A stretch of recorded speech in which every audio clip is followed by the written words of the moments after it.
contamination areas. That's where my house is. My house is in some of the prettiest area with no contamination in the entire county. Okay? I don't know where you folks live exactly, but you should know that too. And I've given you a website that's on there at the top. It is the, this is called the Ride Mapper. And this is from them. And it has everything in here, from the brownfield projects to the leaking stuff that's underground, the tanks, and the storage tanks, all this kind of stuff. In effect, it just shows, and it's like this mostly just for reference, because you can blow this up, you can, move in, move out, you can bring in the whole state of Michigan. GIS is pretty It good. doesn't show you anything, but I want you 6:31. folks to see that this, You're closer to me than I am.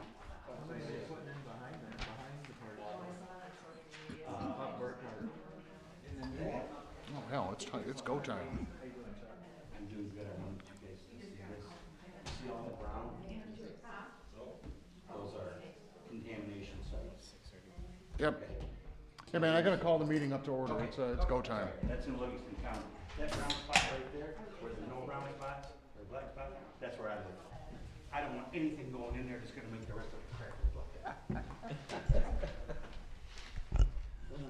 Is that for us? This is this is just my definition, decibels and stuff like that, because I don't know what people know. You're forgetting your notebook. Okay, welcome everyone. It is 6:30 here on January 27th, and I'm calling this Next one over. regular meeting of the Howell Township Planning Commission meeting to order. May we have a roll call, please? Williams. I am here. Spalding. Here. Bowl. Here. Stanley. Here. Lolio. Here. Bowman. Here. Alchin. Here. Nearly a full house. Please rise and join us in the Pledge of Allegiance.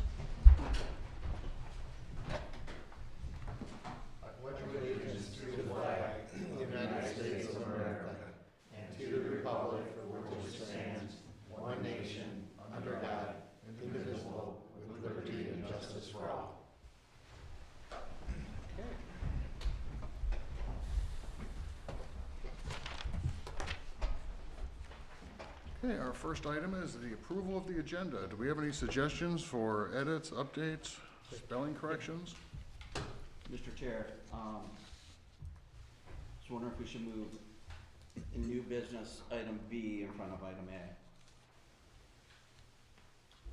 I have no opposition for that. I'll support the agenda with the so noted change by Mr. Stanley. Okay, motion from Mr. Stanley, support from Mr. Spalding. All in favor? Aye.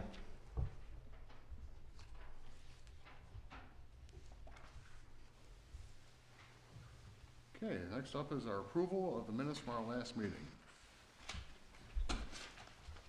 I've looked them over a couple times now and haven't seen anything I wanted to change, or correct, I should say, not change. Though, there's some obvious things before. I saw one thing on the second page, C. I don't think that was the county master plan. It was a report from the planning commission, right? That, like that little newsletter or updates. I don't know, I'm not sure what the correct title of it is, but it's not the county master plan. It's something. I would just make that change to reflect that. I don't know what they call it. Does anybody Well, else? as I read it, it's a county master plan report. So it's a report on the county master plan. You were talking about it's like a quarterly report or an annual Yeah, or was report or that- something. Wasn't the That- fall summary? Wasn't that the county Was that, planning summary? maybe that's what it was. Okay, It was a review of, okay. I take that back then. That note of mine should actually be on B then.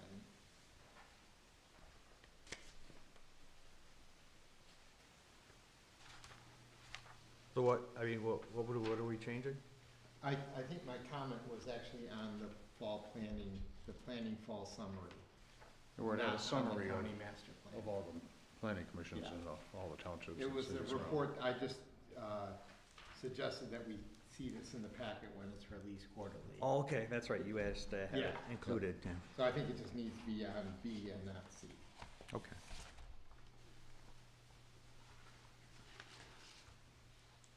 Right, I see what you're saying, so your comment Yeah. from C to B. Very good.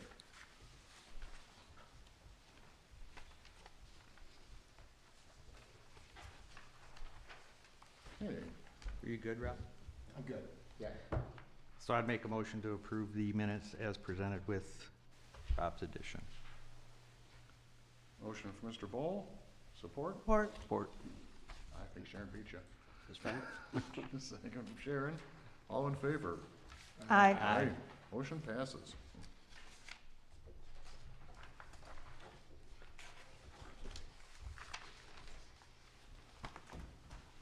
Okay, next item up is our call to the public. Any and all are welcome to step up to the microphone and speak. We do ask that you, I always defer to you. we do need your name and address for the record, please. And please direct your concerns, comments, input to us at the board here. It's not really a question and answer, though. Every now Got and it. then we'll pipe up. Thank you. I'm Angela Barbash, 4211 Crandall Road.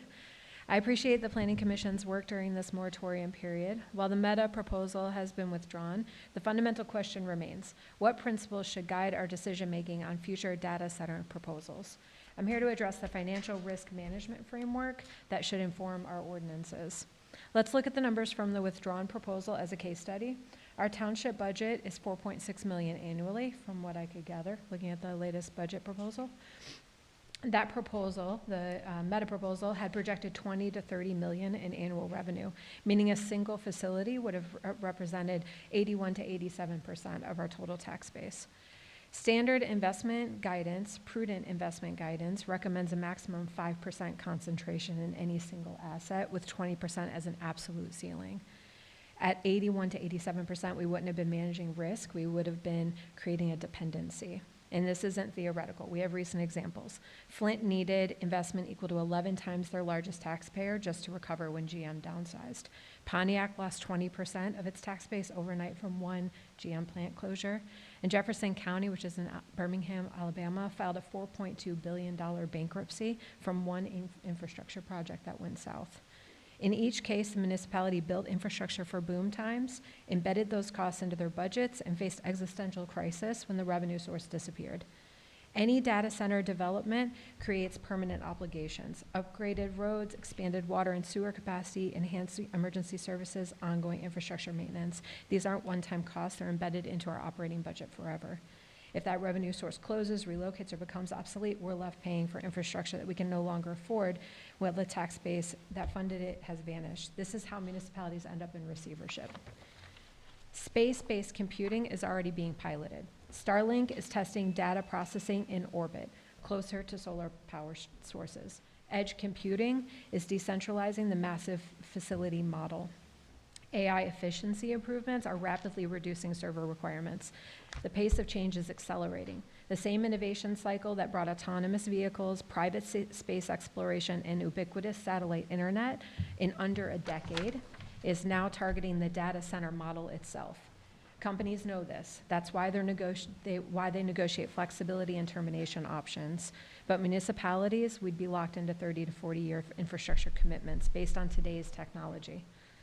So this is what I'm proposing. Our ordinances should establish clear thresholds. Number one, revenue, and I'll email this all to the Planning Commission. Number one, revenue concentration caps. No single taxpayer should represent more than 15 to 20% of our tax base, period.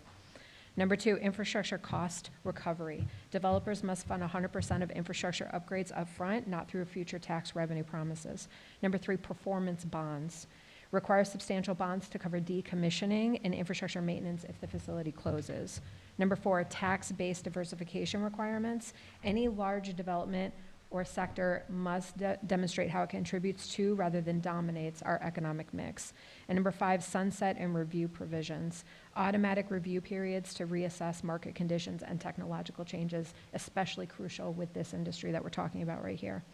I'm not arguing against economic development. I'm arguing for responsible fiscal management, which I've understood Howell Township and Livingston County to really pride itself on over the past many decades. The question before this commission isn't, do we want economic growth? It's what kind of growth protects our residents' financial security. We can pursue development that strengthens and diversifies our tax base, or we can create dependency on a single facility or industry that is rapidly evolving. Strong restrictive ordinances ensure we choose the former. This moratorium is an opportunity to get it right. Let's use it to establish principles that protect Howell Township's fiscal stability for decades to come, not just chase the largest revenue number on a spreadsheet. Thank you. All said, thank you. Thank you.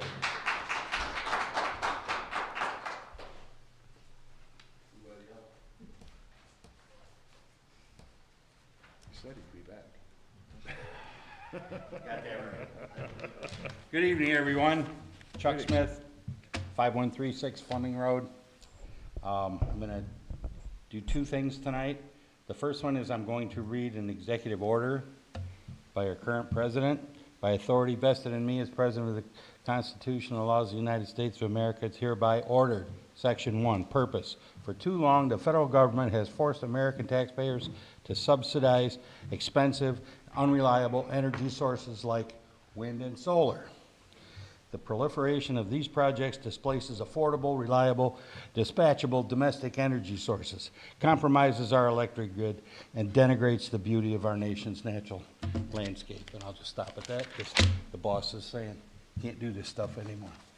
The next thing, I had a nice long conversation with a gentleman by the name of John Wilson. John is in the Livingston County Health Department. He's sanitation engineer, and he's also responsible for the community water supplies, okay? Had a nice long talk with John.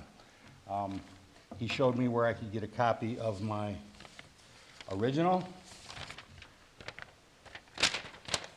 well drilling. When the house was built, they drilled the well. It says how far the water was below the surface. It was 30 feet from the surface.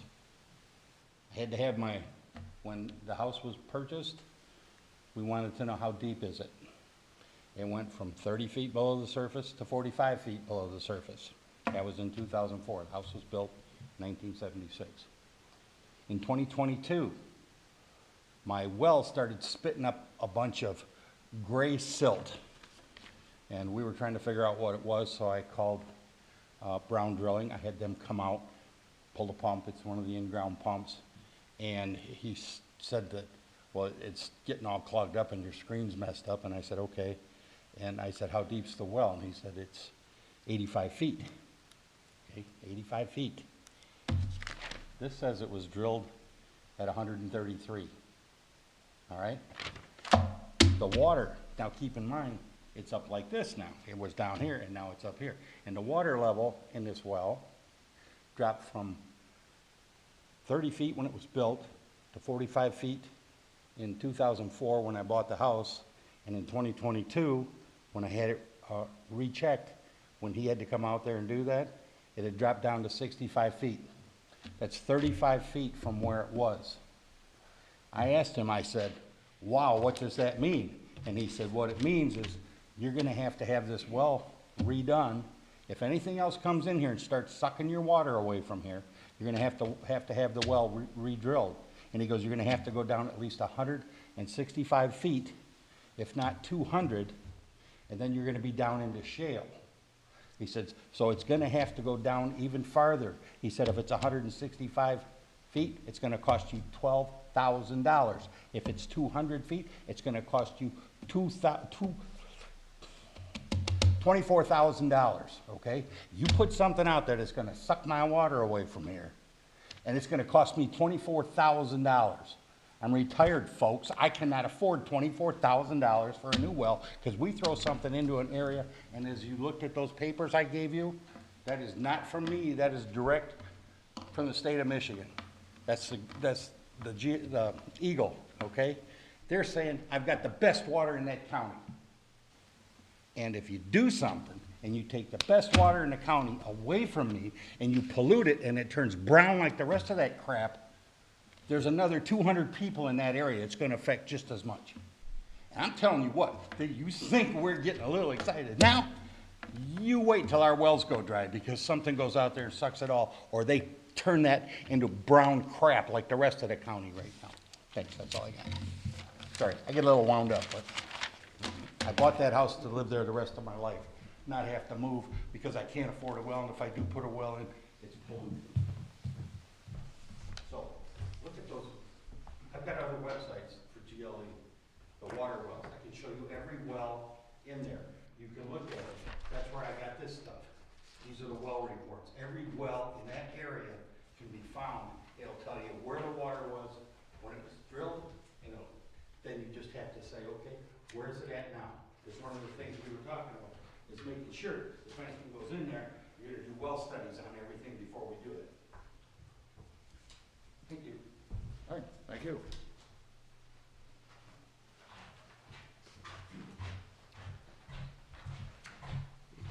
Good evening, everyone.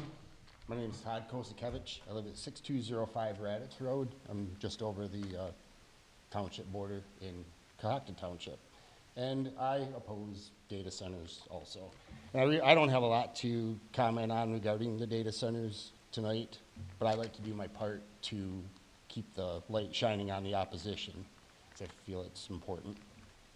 In regards to the county master plan, it's very impressive, the large number of people who are also opposed to the loss of farmland and rural character area, who took the time to submit feedback on the county master plan. That feedback ended yesterday. It looks like a lot of people got involved in that feedback. We are certainly hopeful that these voices are being heard and the master plan will be drafted to reflect the desires of the residents. And I hope that would help out your work also. And while the community remains vigilant, we can't help but to have some optimism. More and more is being learned and shared, and the world is realizing that the AI data centers are really bad news. Maybe that's an opinion, but I think it's the truth. And finally, I, and I'm sure many, many residents, would like to thank you all for the work you've been doing and the work you will be continuing to do. I know it's a very big task, what you are doing right now, and it's very much appreciated. Thanks for listening. All right, thank you.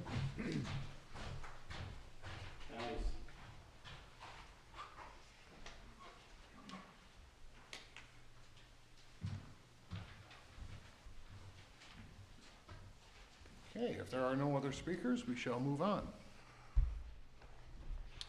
Our next item is the Zoning Board of Appeals report, and I honestly can't remember the last time we've had a meeting. It's been a long time. We had no meeting last month, so I have no report to present. On the other hand, the Township Board meets regularly. So there's two sets of minutes in there. One's for the December 8th meeting, which I think we spoke of at our last township meeting, because that was the last one at the high school. So if anyone has any questions on them. Our last meeting at the township level was January 12th. We did have several things on the agenda for there. Trustee Shane Fagan submitted his resignation suddenly, so that was approved, or accepted, I should say. Also, there was some information concerning our zoning ordinance being updated, so that was approved. And it's not gonna be a complete overhaul, it's just gonna be gone through and get refreshed. So that was something we requested at this level year ago, almost a year ago. About that. So that's moving forward at least. We also made an appointment, and I neglected to do this our last meeting, but we made one with Mr. Trent Holman, and he didn't get a chance to introduce himself. And is there anything you would like to explain to us? Or I'd like to welcome you, first of all, to the Planning Commission, and you're next, Corey. Thank you for welcoming me. I am in a steep learning curve right now, so I'm gonna be doing everything I can. Appreciate the different training courses that have been offered up. I look forward to being part of this and making Howell Township a better place. Thanks for putting forward. And then obviously this is the last meeting we had Corey, so Same for you. Yeah, just about. It's gonna be a different perspective, different view from the other side for good reasons, and a lot of learning curves to get involved and understand how the process works, and try to be a good representative of the people. Thanks for coming.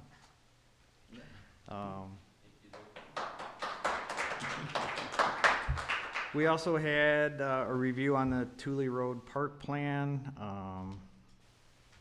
That was kind of tabled until next month. We're gonna be meeting with Brent and do some financial things to see how we're gonna move forward on that. And then they had the public hearing or the vote on the Thule Road rezoning, which came through here, and it was denied. So,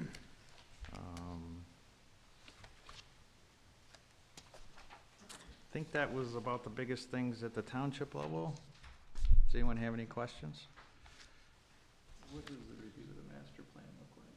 What is that? What's the goal? Are you talking about the park? No. No. Of our master plan? Yeah. I've not heard any discussion about that. Ours was done in '23, so our 5-year window would be '27, I guess. We had an update in '23. So what was voted on that you mentioned, an update to That was the zoning the ordinances. zoning ordinance? Right, so when you go through our ordinances, there's actually gonna be a rehash, cause some of them need to be updated and changed and whatnot, so. What does that process look like in terms of what the PC needs to be engaged with?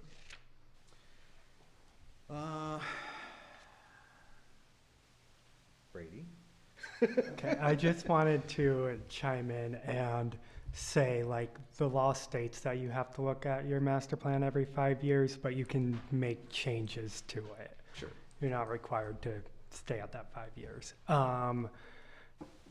As far as what it would look like, you're required to do some form of public engagement, whether you're doing an update or a complete overhaul. I think we were talking about the zoning ordinances though. Oh, the zoning We were talking about ordinance. update. Okay, I don't know if yes. you were much associated with that, but I know it's going through Carlisle Waterman, so. Yes, Paul and I are working out a plan, and we'll have something for you next month, just outlining a schedule and how it will work. Yeah, it was just its basic approval last meeting, so. It's But we have something- you under contract. You guys are Yeah. pretty there. Yeah, it's been approved. Essentially, Corey, they'll present their thoughts, suggestions. We review it. If there's any changes or edits we want, we give that feedback until we have a version that we recommend for approval that then goes to the township board, who will look at what we come up with, and if they have any changes or recommendations for edits. It'll go back and forth at least once or twice. But that's essentially it. We get what we like, we recommend approval, and then hopefully the board agrees with us. That's all I had unless someone had questions, so. Nothing further? Very good. Thank you, sir. Okay, the packet has our December permit list and ordinance violation report. Permit list is pretty self-explanatory. Kind of surprised there's people getting permits for new windows in January. And I say that because I've had contractors come out and quote me for windows, but they're not doing anything until April. Anything on the ordinance violation report of interest, Jonathan? Not to me. If you guys have questions, I'll To answer. me, I do. So I'm going to bring up my favorite, 5057 Warner. And I just have to ask this question because I'm trying to understand the process. But I'm thinking if I was a neighbor, and in 2023, there was a large amount of junk and litter next to me, and we have over 19 site visits, is there a way to see, I'm feeling like if you visited me like on 5 or 6 times and I really haven't been doing too much, I'm not really gonna take this too seriously. And I feel as a neighbor that would be very frustrating to me where I live. Is there a limit where we can say, okay, we're gonna do like 10 site visits, and after that, we're gonna start charging you for people to have to consistently come out and do site visits? I mean, I'm not looking to make money on anybody, but I am saying it's a little frustrating if I was living next door to this, and this is ongoing, not to mention having to pay for somebody to continuously be doing site visits. I just, trying to understand the process here and think, what can we do to help neighbors that are having to live next to something like this we're going on almost 2 years now. So no, we don't charge for visits. I don't even know if we can, but, when I took over in '24, it was still a huge mess. Don't know that really any progress had been made since the complaint had been filed. There was so much, it wasn't apparent if there had been. I will say, when we did get through the process of going through court, so this has been updated, the next one you see, there's another update. We did have a court hearing this past week. They granted our order, so we can go in and finish cleaning it up. He's made a lot of progress since, I would say October, the progress stopped. So that was one of the last hearings we had was in October. And up to that point, he'd made a lot of progress getting it cleaned up. If you drive by today, it looks just like the October photographs. And so the court granted our order that we can go in and clean it up. So I don't deny that it has taken a very long time. And if you were living next door, the level of frustration would probably be astronomical. But one of the things that the court said, which I appreciated, was that he was glad that we were so patient with him, because you, as a government, you don't want to look like, I don't think we should look like, we're trying to come down on you like with a hammer, right? So giving people the opportunity to correct it, what is reasonable, I don't know. In this case, there was a lot of material, there were some other issues that we were trying to deal with, and giving people, when they ask for extensions, they were granted with the expectation that it was moving towards something. In the end, we had to take them to court, and that process takes longer than anyone would like. But in the end, we've gotten to a point where the next board meeting, they're going to be looking at putting it out for bid to get it cleaned up. Okay, I'm not sure if any of you guys felt the same way I do about it. I can understand the neighbor's frustration, but I think that if on those site visits, if progress is observed, that's what we're striving for. I mean, we can't necessarily set a due date. There's I some don't- special circumstances with this one, Jonathan, because I know you've been dealing with it for a while. I mean, anything that you can share that delayed it a little bit longer than it should. I mean, there were some special circumstances, but, the owners worked through that, and, they did all the cleanup they've done themselves. And so when you look at how much they've removed, it is impressive how much they removed in a relatively small window from when progress was, you could actually see that progress was being made. But, it is unfortunate that it's taken as long as it has. I don't deny Okay, it. well, you kind of answered my question. I just, if it finally goes off the sheet, I guess I'll celebrate. but Person I'm living just- in the camper is going on for a long time, too. But he's moved in the house now. Yeah, he's relocated now. So, okay, no, thanks, Jonathan, I appreciate that, I just, I see a final extension, I hope it's really a final extension, so, okay, good. Can I ask Jonathan two questions? Of course. 4141 West Grand River, has the property owner decided to take down the house and the barn? Yes. Okay, do you have any dates on that, or? So I talked to them a couple weeks ago at this point. They finally got the gas shut off from Consumers, which the township has experience with on another case a couple of years ago. It took forever to get Consumers out to the site to shut the gas off. So they said they finally had the gas off, and now they're waiting to get their, I don't know what it was at the county they were waiting for, but they said the county was holding them up. We did see a report from, I can't remember if it was the building department or the health department, but the county is insisting that they crush and fill the septic. They have to pump it and take care of that to make it safe. I don't know if that was the thing that was the holdup at the county level, but that was what was in their report that they sent to us. Okay, because I noticed the garage roof is collapsed now on there. And then, second question, any update on Wranglers, on any plans from them? So the person who's going to demolish the structure has pulled a permit. Okay, oh, good. When they will start, I don't know.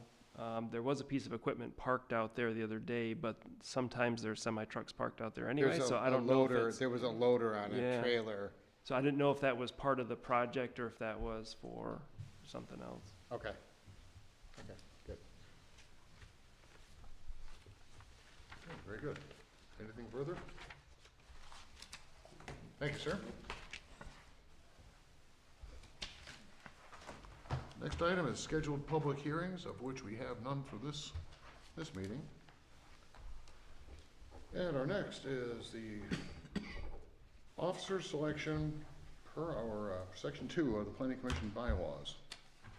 So, we have 3 officers, 2 of which are here and 1 has resigned. I suppose we have to look for a motion for each, because since we don't have Mr. Chair? the option to elect all 3. Sir?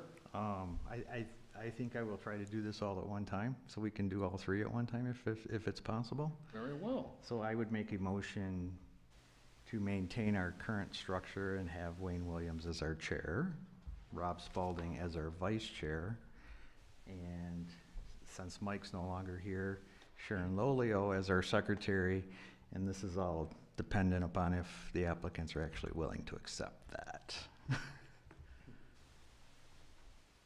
I accept your nominations. I accept. Well, do we have to support it, or are we saying yes to the? Well, we have 2 acceptance, we don't have a Okay. 3rd yet. Okay, so here is my issue about the secretary position. I feel, so I don't really know what Mike was doing. I mean, I'm not sure if I see Jonathan writing down a lot of stuff. My concern is if I have to start taking notes on what everybody is saying, then I feel it kind of removes me from interaction with the public, because I'm making sure that I'm getting that I'm taking copious notes, and that's not like my personality. I want to interact with people, so I'm a little bit, and so I read it. I read what the secretary position is. But Jonathan, how does it work? Like I know it said staff designee, do we have one of those? Or is it me, or how is the secretary work on this commission? That's what I guess I'm asking. Essentially, you'll sign the minutes. So I will go through and just basically look at the minutes and just make sure they're, No, so okay, staff, accept. staff does the minutes. Okay, And then we present them to you. You guys either approve or deny. Like tonight, there was a correction, so we'll have to correct it. And then if you're secretary, get your signature at some point so that we can file those and do what we need to do with them. If we did everything right and there's no corrections, then you'll sign them that night. And that's all. okay, I'll accept. I don't want to lose. Thank you. Well, I read that prescription too. Yeah, You were up next. Yeah. So I was like, that's the hardest job of all 3. Okay, we have accepted the nominations. Do we have a motion to approve, appoint? So I made the motion, we need a support. I will support. So you support it? I support. Very good. We have a motion from Mr. Ball, support from Mr. Holman. All right. All in favor? Aye. So moved. Welcome, Sharon. You have a new chair? Start taking good notes, Sharon. want you to Make sure you get every word. Rob Spalding is bossing me. Okay, next up is our business items. We did swap B for A, so we will start with new business. A amendment to an approved site plan for the, how do I pronounce this right, Agape City Church. Do we have, well, we'll start with Brady. What can you tell us about this, Brady? Okay, so the Agape City Church was approved in April 2025, and the applicant is requesting approval to add 2 construction phases to the previously approved building. So phase 1 will include the multi-purpose gathering space with a total of 133 of the 268 approved parking spaces. And then phase 2 will include the construction of permanent worship/sanctuary space and the remaining 133 parking spaces. So changes in the development plan are considered a major site plan amendment, so that's why we're here today talking about this. And so here's a few notes. The development is proposed to be completed in 2 phases. All the stormwater utilities and site infrastructure will be built in phase 1 to support the full build out. No changes are proposed to the approved site plan that was approved back in April 2025. Now, according to section 20.12 in the zoning ordinance, phasing must be established in the preliminary site plan. If the planning commission were to accept the proposal of phasing the project, they would need to approve the preliminary plan for each phase and then submit, the applicant would submit the final plans after phase 1. From a zoning compliance perspective, the amendment would not cause major impact to the development. However, with the section 20.12 of the phasing, one of the suggestions that I could make to the PC tonight is to approve the amended preliminary site plan to establish the phases and to approve the final site plan for phase 1 contingent on the submittal and administrative review.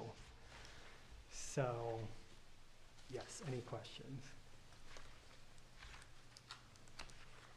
So if I understand correctly, it's essentially a scheduling change, and rather than one large project, it's gonna be broken into 2 Yes, projects, approximately 50% each.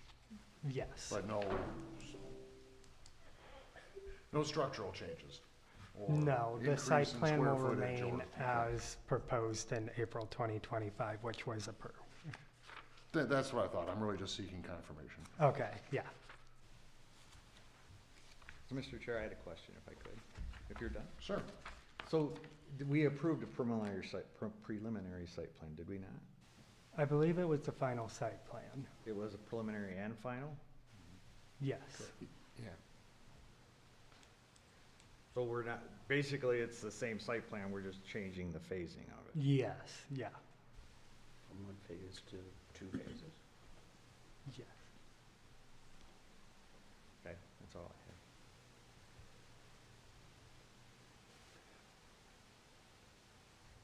Thinking I should turn on my camera so I can selfie. So you can see it? Just get a mirror, right?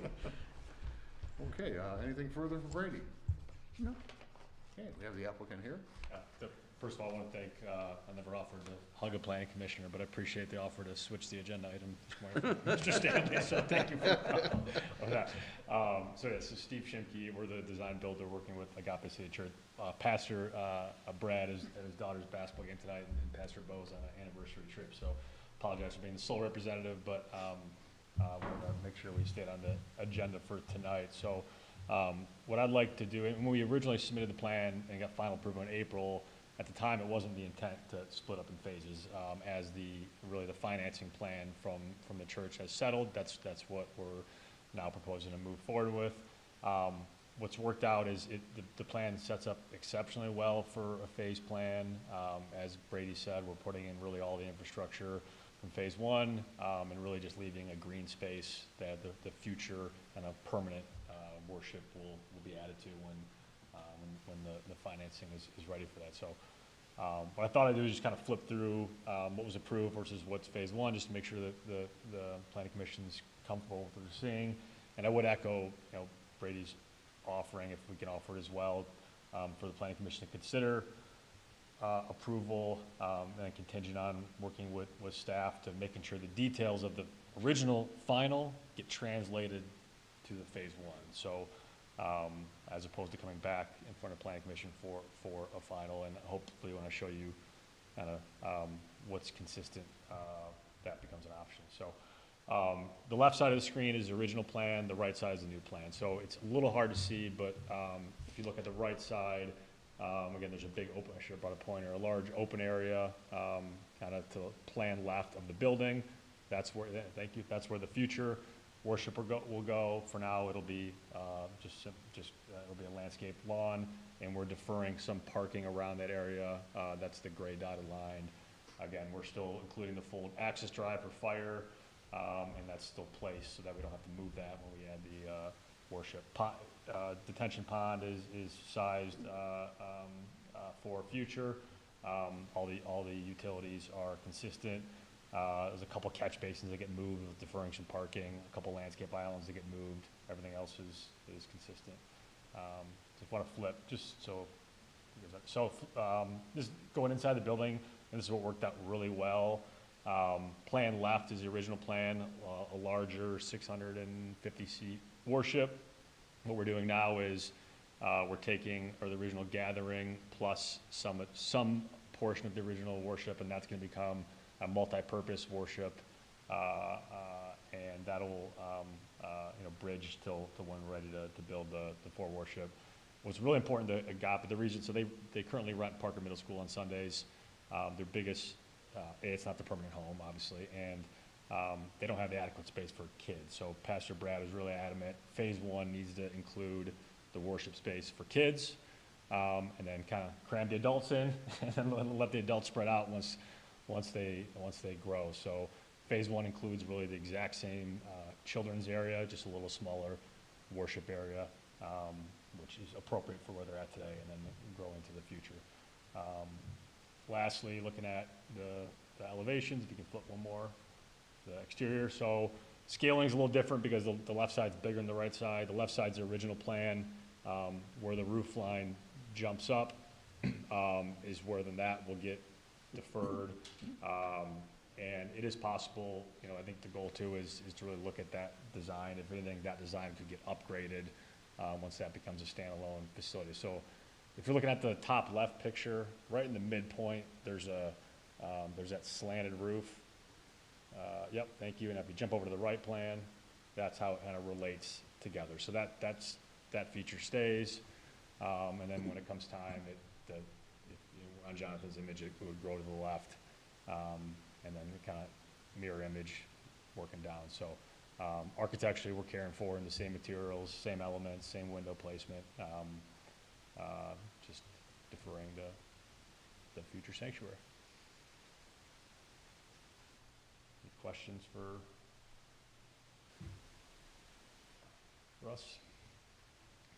I did have one regarding the timetable schedule. You said it's a fiscal decision when phase 2 will begin? That's correct, yes. Yeah. And it is the expectation that we come back for that phase 2 is not rubber stamped, that we would come back for a full, right, probably preliminary and final at the time phase 2 is prepared to move forward. And there are expiration dates on. Do you have any type of time frame you might be looking at? Yeah, it's really, it's a fundraising organization, right? So I can't speak to certainty to where that's at. Again, we'd be prepared to come all the way back for a new submittal if we're past the time frame. We'd understand that'd be the case.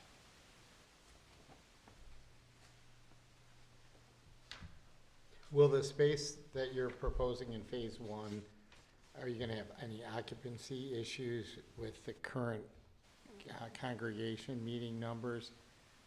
To construct phase 2? No, to be able to do what you need to do in phase 1? No, it'll be 2 services. They were close to being able to do 1 service, frankly, with the original plan. Pastor Brad would rather do 1 service, but he's prepared to do 2 services. So no, it works for them. It's just a really sensible way to get moving, get in their permanent home, and then have a little more time to build their forever sanctuary. Okay, and if phase 1 ends up being the only phase, it sounds like, or it looks like it will look okay if you're driving by. It's not gonna look like you're, well, they're halfway done or they need to do more building, right? No, correct. It's, it'll, again, we're not really scaling back the details. It'll look like a smaller church, but it'll still, aesthetically, it'll be an attractive building. Yeah, I know when you first came, it's a big building. It's a And, big building. I mean, I don't know what it costs to build that, but, you know, it's gotta be a $8 to $10 million building. Yeah, it's a large building, and it's what they need. Mhm. But they're in a situation where they can, what they need now and what they need in 2-3 years is, you know, they're in that mode where they're actively growing, and, so again, we feel this is a really nice solution to get them where they need to go today, but also still, you know, have the room. It's really important. We didn't want to move that drive. We didn't want to shrink the site. We didn't want to shrink the detention pond. We really wanted to make it so the plot's there. We're adding the future worship when it's ready. And you'll have, or Agape will have all the funds to build this secured before they start doing anything. Right, we wouldn't be coming back today Okay. unless we had certainty over scope budget for the phase one. That's really what's happened since the planning commission had approved the final in April, was getting that house in order and really ironing out what's required to start in the spring. Would that be your projected start date, would be the spring? Yeah. If we ever get a spring. Yeah. Spring might be 20 degrees.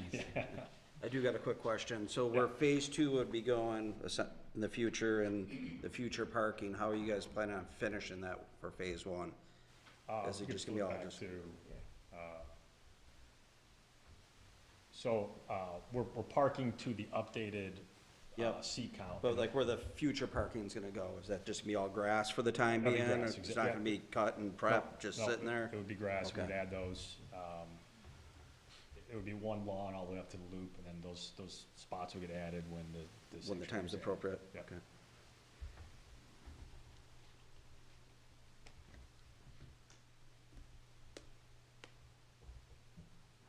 Seems like a well thought out plan. I do appreciate that the infrastructure is being built as part of phase one, so it's not revisited. That's probably the wise way of doing it too. It is, when you look at financial. Rules can change, you know. Rules can change, and from an investment standpoint, we're on site, we're doing underground work, it's the Right. time to do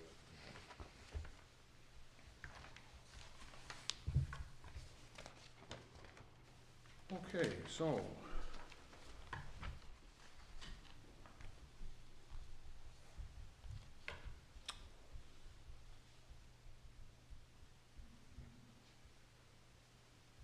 Now, Brady, you mentioned that we would need to look at a site plan for phase one and phase two.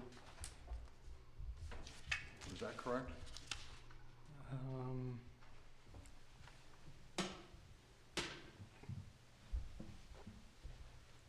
Yes, yeah, for both phases.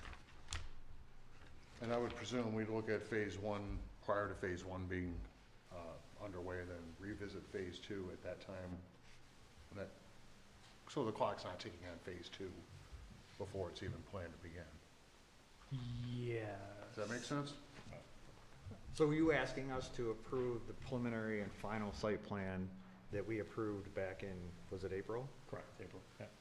But just adding the phase, correct? Is that what Yes. you asked when you gave your presentation? Okay, maybe I misunderstood then. Yes, Or do we need so another it would be preliminary like an administrative review, submittal and administrative review for phase one.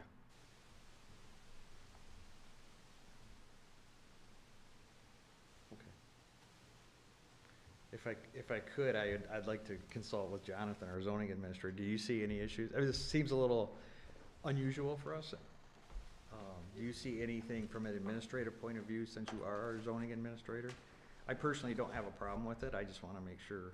No, I think this is what they've done is pretty straightforward. And so, you know, by approving, since this essentially is a preliminary site plan approval of phase one, then the final approval would just be administrative. And so we would work with Paul and Brady to make sure that whatever, when they provide that final documentation to us, we'll review it to both this and the previous site plan and make sure that it has everything that it needs. But that stops it so that they don't have to come back to the planning commission for that final approval of phase one. So in a motion, what do you need from us? For the preliminary and the final, or the preliminary and final subject to administrative review? Final with the administrative review. So preliminary and final. Well, preliminary approval Okay. and final approval of phase one, subject to administrative review.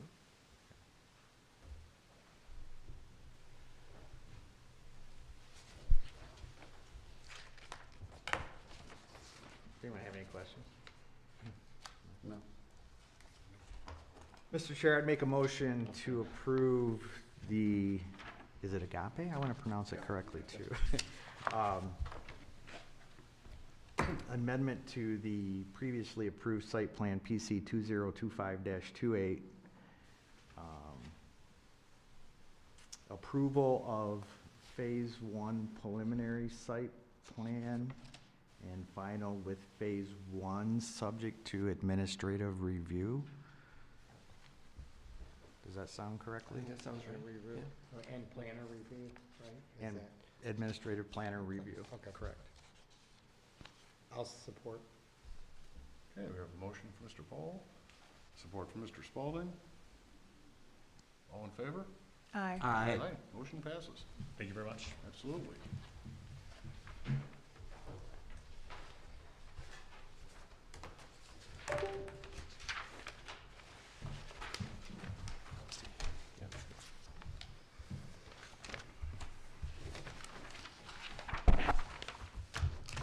Okay, now we're on to old business, the data center ordinance discussion and a citizen research committee report.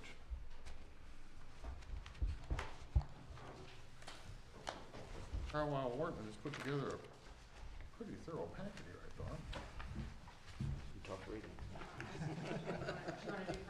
Yes, let's get the citizens committee first.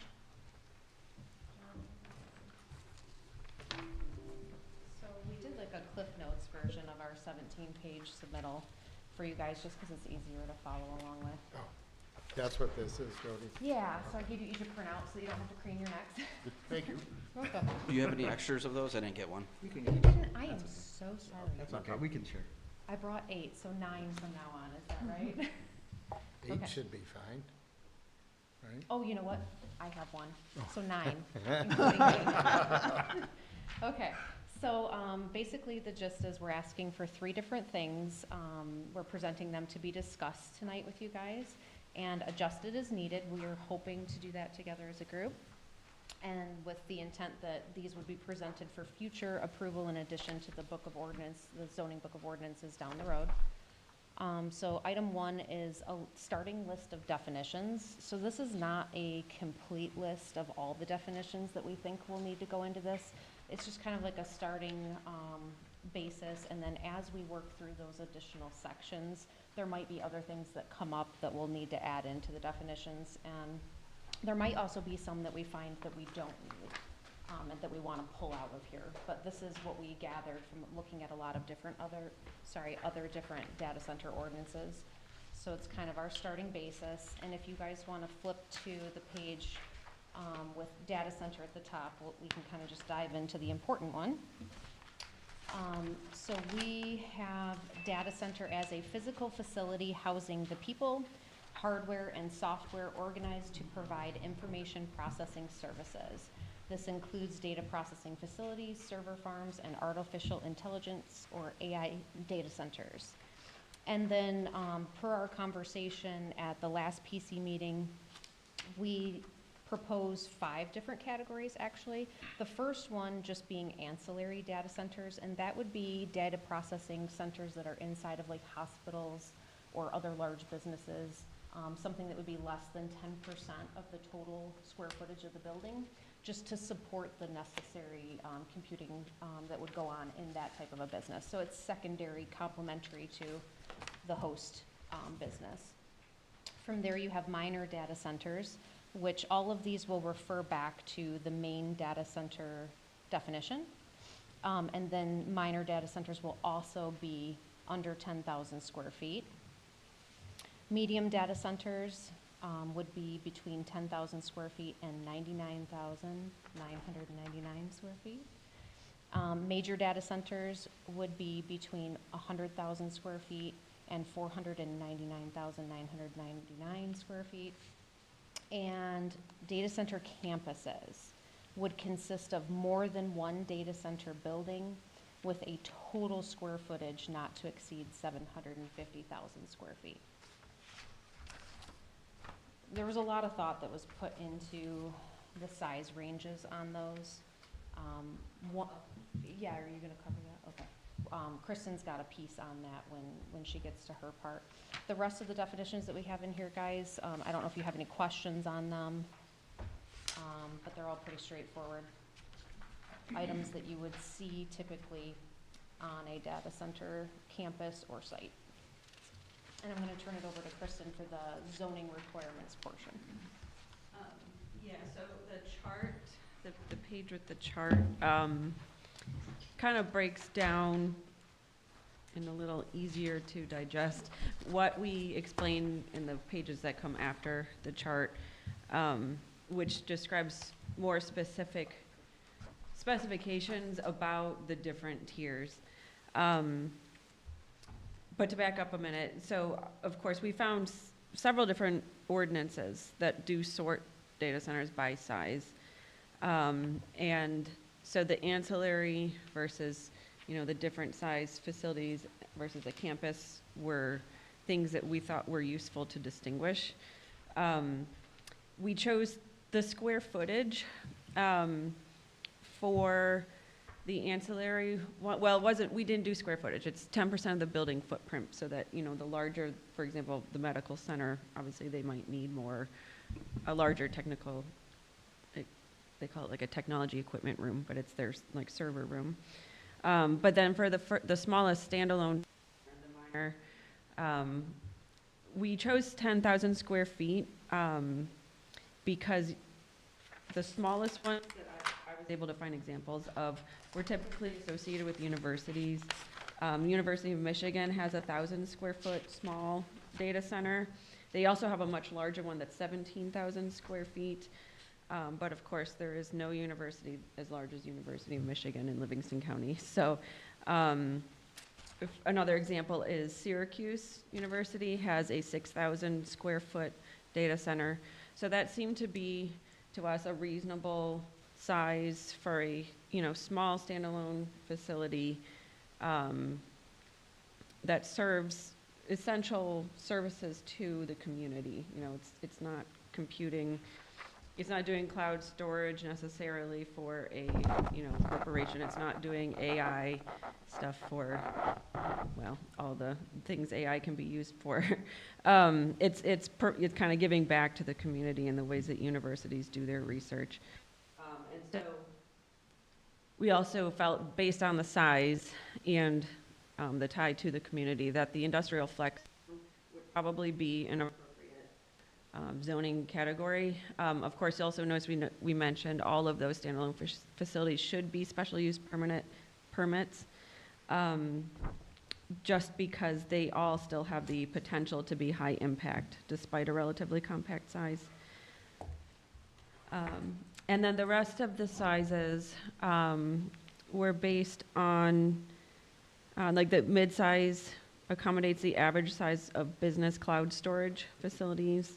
Larger companies, of course, will have larger needs, so that's where the major tier size came in. And then, of course, a campus would be a facility similar to what was proposed here, but obviously this is on a much smaller scale to fit within the township. Related to what Angela had mentioned in her comments about the financial concentration risk. I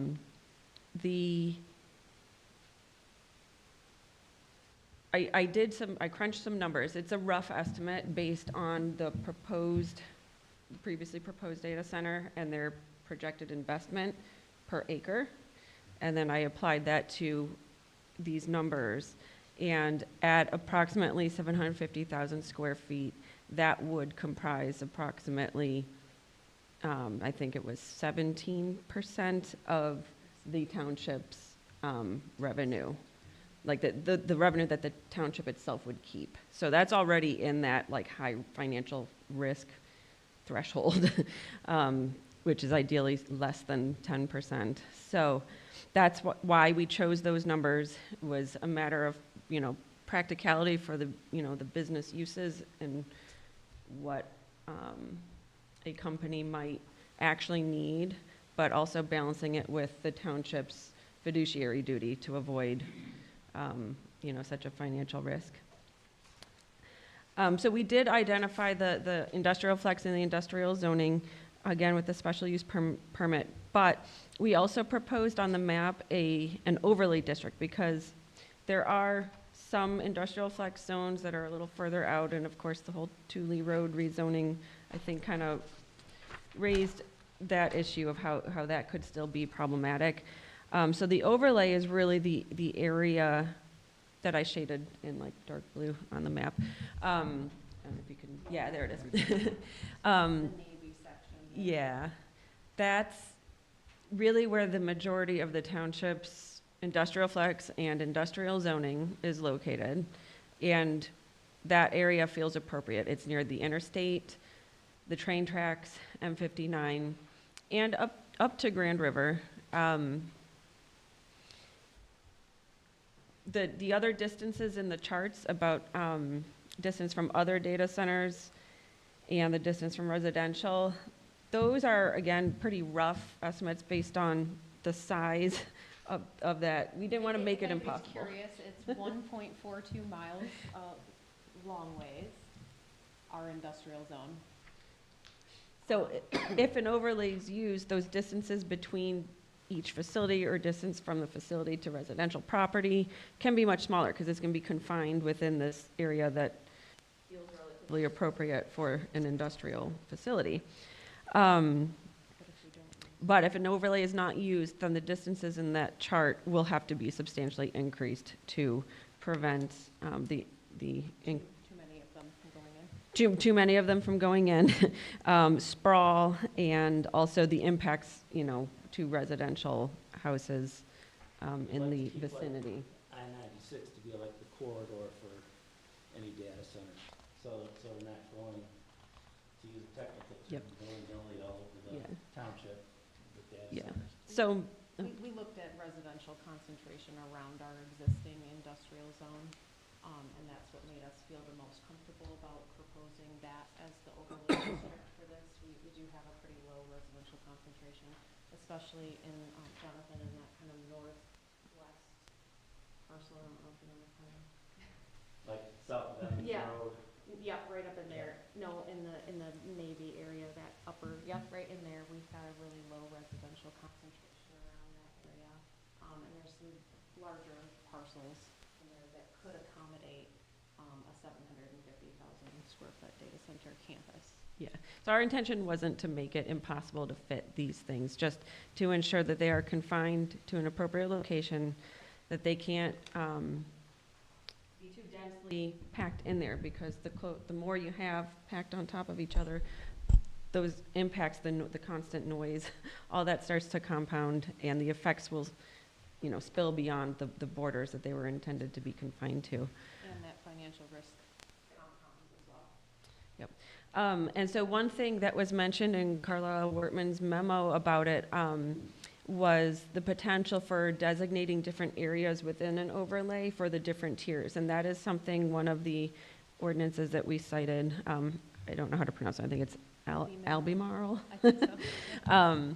They do that. They have the different tiers located in different areas in their overlay district. And I think that would be a good thing to consider, because there may be some parcels that are technically industrial flex that are kind of in that triangular portion north of 96 and west of 59 that are industrial flex, but are obviously probably a better location for one of the larger facilities that would otherwise have to go to industrial. And really, the bulk of the industrial zoning in the township is that section to the east of M59. So that's, I think the use of the overlay would allow you a little bit more flexibility than just sticking with the districts as they are currently.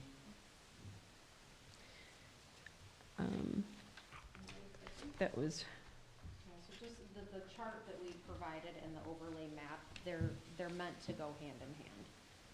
It's, with that, one without the other, a lot of adjustments would have to be made for sure. For spacing, we also have a note in there, I think, on just overall limiting the total square footage for the township. You know, it doesn't have to be, limited to the overlay district, but if we put a max square footage for the township, that would also help put a cap on that residential or the financial concentration risk. And talk about the additional stuff. Yeah, so as far as that overlay goes, if, so additional siting requirements to incorporate. So if, next page. Or, I'm sorry, 12. I don't have any blank. Well, you guys have it in front of you. Good thing I brought printouts. So the land previously occupied for industrial, including brownfield sites, parcels. I'm not sure how many brownfield sites we have in the township, I think that's a forward thinking. but, That guy's yeah. And then any minimally impacted sites, like for future development, once if, and like I talked about along the corridor of 96, you can go back to that map, south of 96, there's a,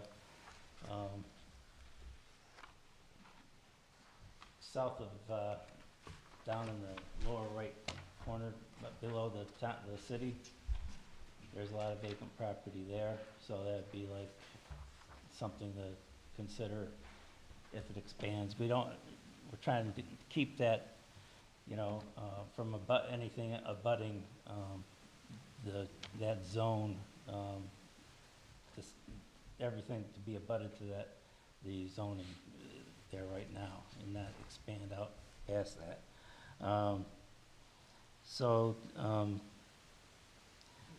if an overlay is not used. Right, so, yeah, if that overlay isn't used, correct. So, and then another thing is, and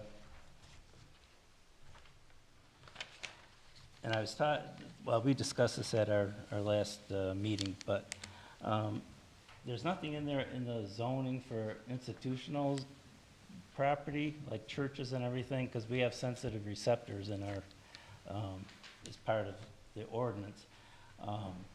Churches and stuff, I've noticed they're under commercial.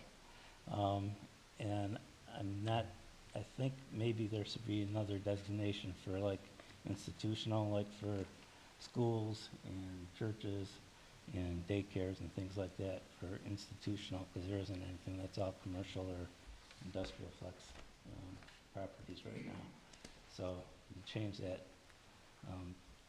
or add a designation for that in the ordinance.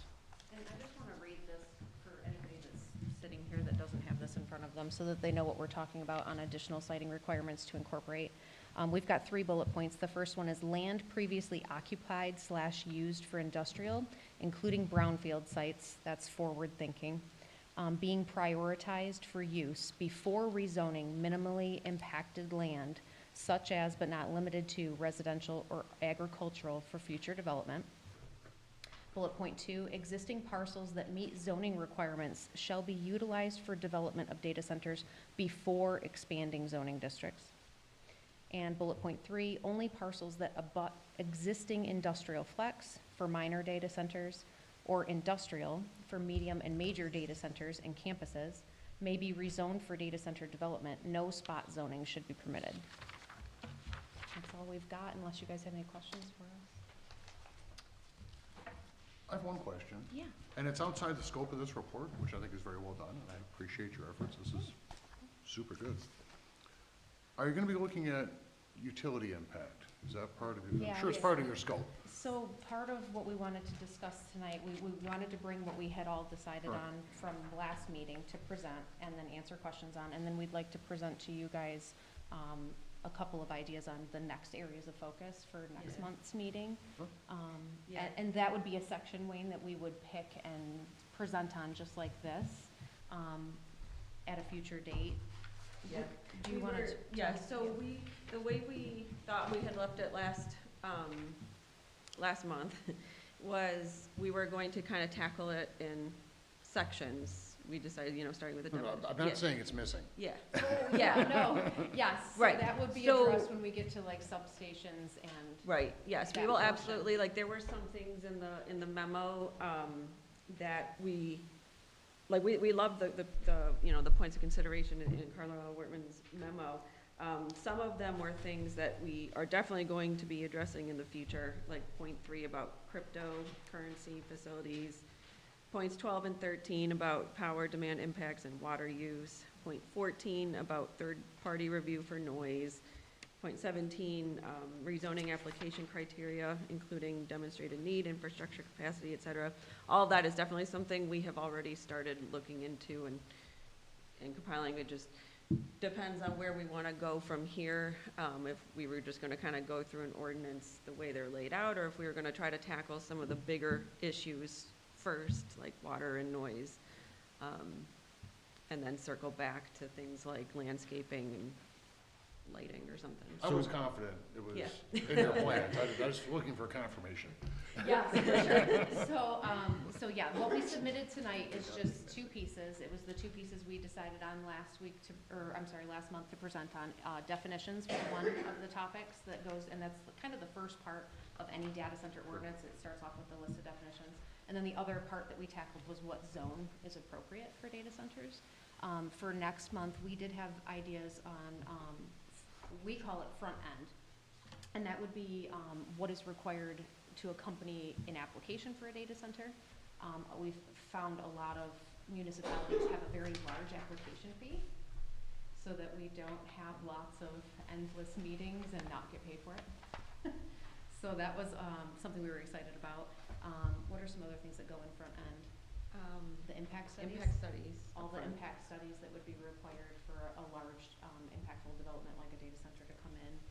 So front end application type stuff was one that we wanted to tackle for next month. The other was noise. Mhm. And then I think we're being a bit ambitious by also wanting to tackle the construction phase. That's a portion that we think deserves a lot of attention. These projects, the previously proposed one, can go on for 10 years, just the construction phase. That deserves an ordinance in and of itself, right? So if we had enough time after we did noise and the front end, we were wondering if you wanted us to also look into the construction duration, or if you would rather work through the ordinance in typical chronological order compared to other ones that we've looked at. We can do that too. I'd like to stay on the first three that we started with. And then we can go to those, right? So, We have to start assembling stuff. Sure, So absolutely. If you can just give us a rough idea of where you guys want to go next, so that we can Yeah. start putting together info, because it takes a lot Yeah. for us to get all of this ready in time for you. oh, I believe it. I'm still trying to get my head around 10 years to build a data center. I mean, Yeah, it 7 could be to 10, obsolete depending before on- construction's finished. Exactly what And it we've was. heard stories too, where they're gonna say, your construction hours are from 8 to 8 or something. Yeah, And not that- stories. We have Yeah. Port Washington, and then- Wisconsin Then is a they'll case say, well, study. we can't get it done in that amount of time, and if you want the construction to start soon, you're gonna have to let us go 24/7, and then they got us, Or they'll just That's build in the right. penalty fees for Well- exceeding those times into their budget and just do it. Yeah, a lot of the fees that we have in place are drops in the bucket for Right. a development like that. So that's part of that front end stuff that we talked about, having some appropriate fines for things that aren't being met on time. So for example, Albuquerque, New Mexico has a fee of $200,000 for an applicant for a data center. If Because somebody wants to submit an somebody wants to application take for a this data on center, seriously. it comes with a $200,000 price tag. And that's the cost. That is a non-refundable fee just to submit an application because it gets all spent on all kinds of upfront case studies, including a full economic case study on that particular development going in their area. Now, currently, any fees that are incurred by the township, the developer puts money into an escrow, correct? That's correct. Can we arbitrarily create a fee? I guess if we could support it with what needs to be done, but it's not typical of what we do. It would be atypical. Yeah. I suppose you could create some parameters as to what the money was gonna be spent on, to say your escrow account has to be X amount of dollars for this, cause here's what we anticipate it would be. But we already have the agreements that if they exceed that amount, that they will give us more money into Okay. the escrow. Yeah, this is a typical project. Yeah, we don't want to have people, the residents subsidizing things. And if we continue to get more, like we're seeing throughout Michigan, there's a lot of these proposals coming up. You know, we should make sure that we're covering the township's time. Definitely.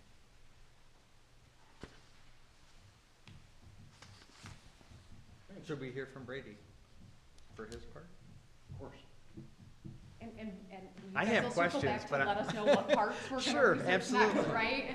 I just thought we'd hear from Brady and then Yeah, I yeah, have so we'll questions. listen. I'm sure other people have We'll questions, listen but to Brady and then we at get the some two point, presentations out of the way and. Don't forget to tell us what to work on.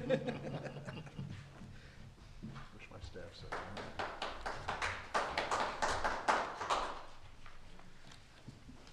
I wanted to start out by thanking the RCC for the presentation. So basically, going through the memo, it's just a brief summary of what they discussed, the definitions, the data center zoning district requirements, additional siting requirements, and then their supporting information of how they got to where they did. So we were also, CWA is also curious about what the next steps are after we discuss the proposed language for all three. The Planning Commission can ask the RCC for additional information or any revisions. And if you feel comfortable with providing the direction of the language, CWA can take it and format it into a way where it can fit in the zoning ordinance. So when we do have our public hearing and approval of the ordinance amendment, it can go into the zoning ordinance quickly. And we'll format it to fit the existing one and format it to fit the new zoning ordinance for the update.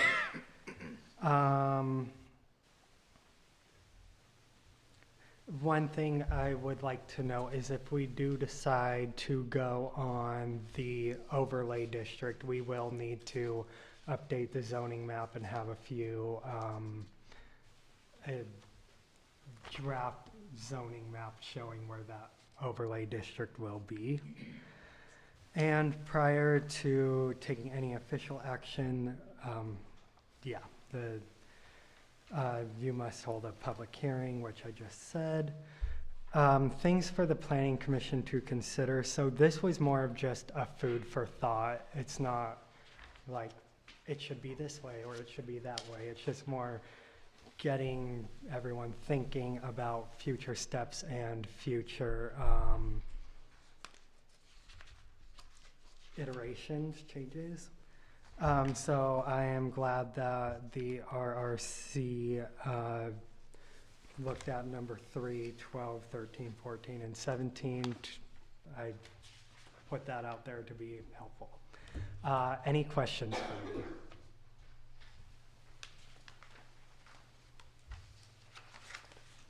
No, I appreciated the list of things to consider. I spent a lot of time going over that and thinking about that. That was very helpful. I'm glad it was. I have a question. So when we're looking at, this development has brought this up,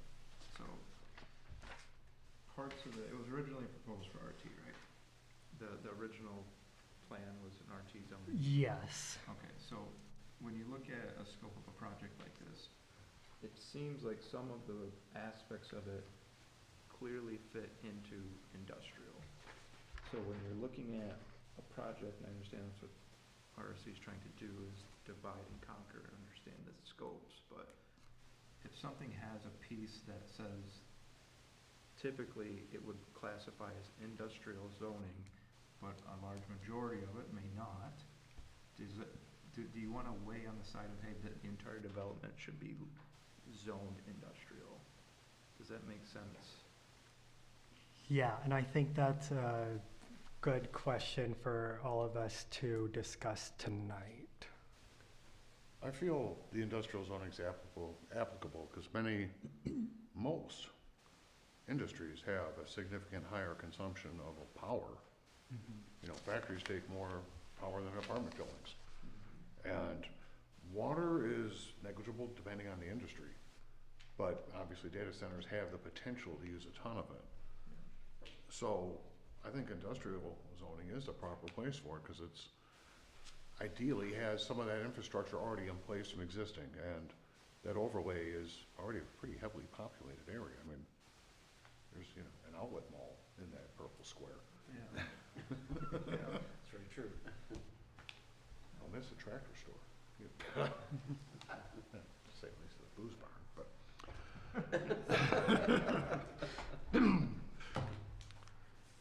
Well, yeah, for that reason, I think it's accurate, because, again, if there's medium to heavy industry already present, then there's power lines existing. Maybe not enough power for data centers, they take a ton of juice, but the starting points are there. The More good so thing, than a farm field. You know? yeah, the good thing is like of the infrastructure is already there in the proposed overlay, so it would be on the applicant to improve it to fit their needs. Yeah, the starting points are there. Yeah. Mr. Chair, I had something that I needed to add. First of all, I wanted to thank the RCC for, I think it's a great job you did, and all the information. My second comment will be to the commissioners up here. There were some legal questions when the committee was formed about complying with OMA and things of that nature. I think one of the things, and there's some court cases that are cited, but I just wanted to remind the commissioners that whatever comes out of the planning commission as an ordinance needs to come from this table. So it's great that we're getting all this information and we can incorporate it. We can't rubber stamp it and send it down the line. Oh, no, So, of course not. so we need to take, Understood. because we are the body that sends it forward. And it's great work, I'm glad to see it, I just want. They're not drafting an ordinance, because that would be, the attorneys would, well, there's court cases for that, we won't discuss that, but. No, it's input is what it is. Absolutely, And and it's presented Carl in an Morgan open will put format together right here, and I something think for us we're to good. review and Yeah, mull but I just, over and so there was eventually some, send on to I the just wanted to township. make sure everyone was aware of that sitting up here, as we move forward. Good point, sir. Yep. And one of the things, because I saw that it was addressed that they were submitting an ordinance, and so they're not really. I did have some questions from the research committee, if I could. So on page 2, you're talking about your different sizes of data centers. I've seen some that, and you did, I think one is mentioned by the megawatts. They're sized by the megawatts? Yes. Is there a reason why that doesn't follow into the next categories? Well, so we've talked about that, and, do you want me to come back up here? I mean, whatever's more comfortable. Weekends. So I think that if you're going to add megawatts in, it's important to keep square footage. And the reason being for that is technology is ever evolving, getting more efficient and smaller, right? We all know that. So if you're going to just put a megawatt usage, we could eventually have something the size of 5 Ford Wixom plants that uses this much megawatts, when only 2 use that much right now. So we were going, okay, square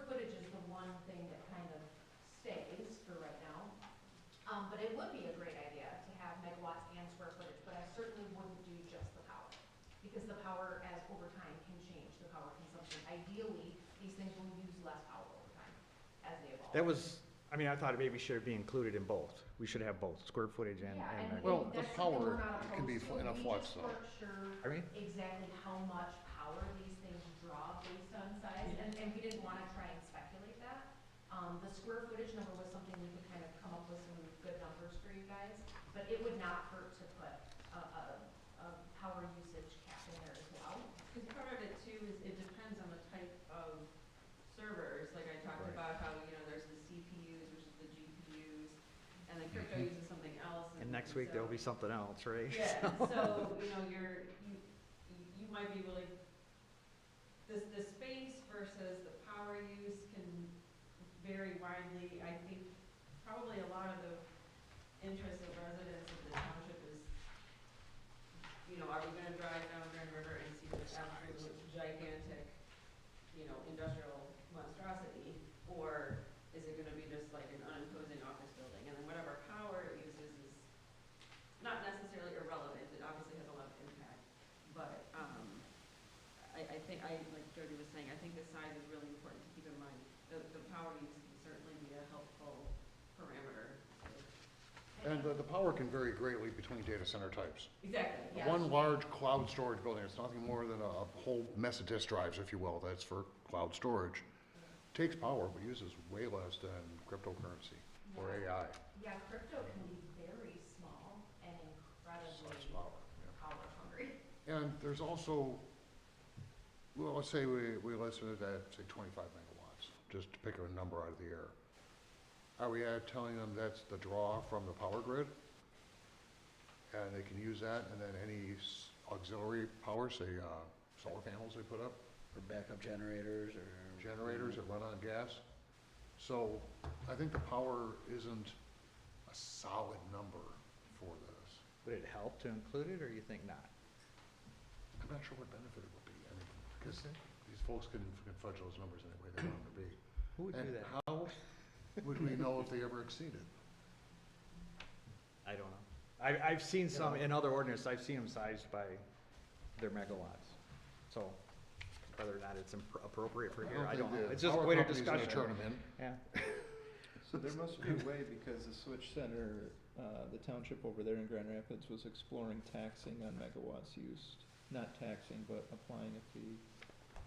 So there must be a way to gather that data. I'm sure the provider certainly knows how much power they're consuming, but. Oh, they're charging for it. Exactly. That's why they And want if they draw more, I'm not sure whether they're gonna be willing to drop a dime on them. Yeah. But if there's a way to get that info, I'm just not aware of it. Yeah, it was just a thought. I was kind of wondering what your thoughts were on why. Yeah, why. it's not a bad, thing to incorporate both the square footage in that, it's just we didn't, like Wayne had pointed out, it's quite a variable, and we weren't sure how to nail that down, where square footage was a little bit easier to draw a line at. The other thing that, I hope everybody keeps in mind as we work through all of this is that, one of the major reasons why residents end up suing over data centers is due to noise.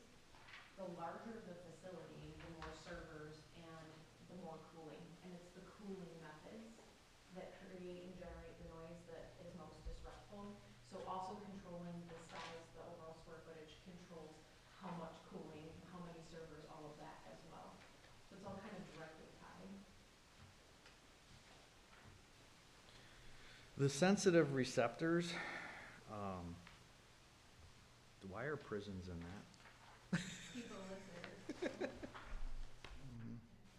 I was just kind of curious. They have nowhere to go. I was kind of curious why. I think the thought was captive audience, right? So kids are captive in school, right? And, Right. I mean, I understood some of the, you know, the residential areas. We don't want crazy criminals, we just want criminals.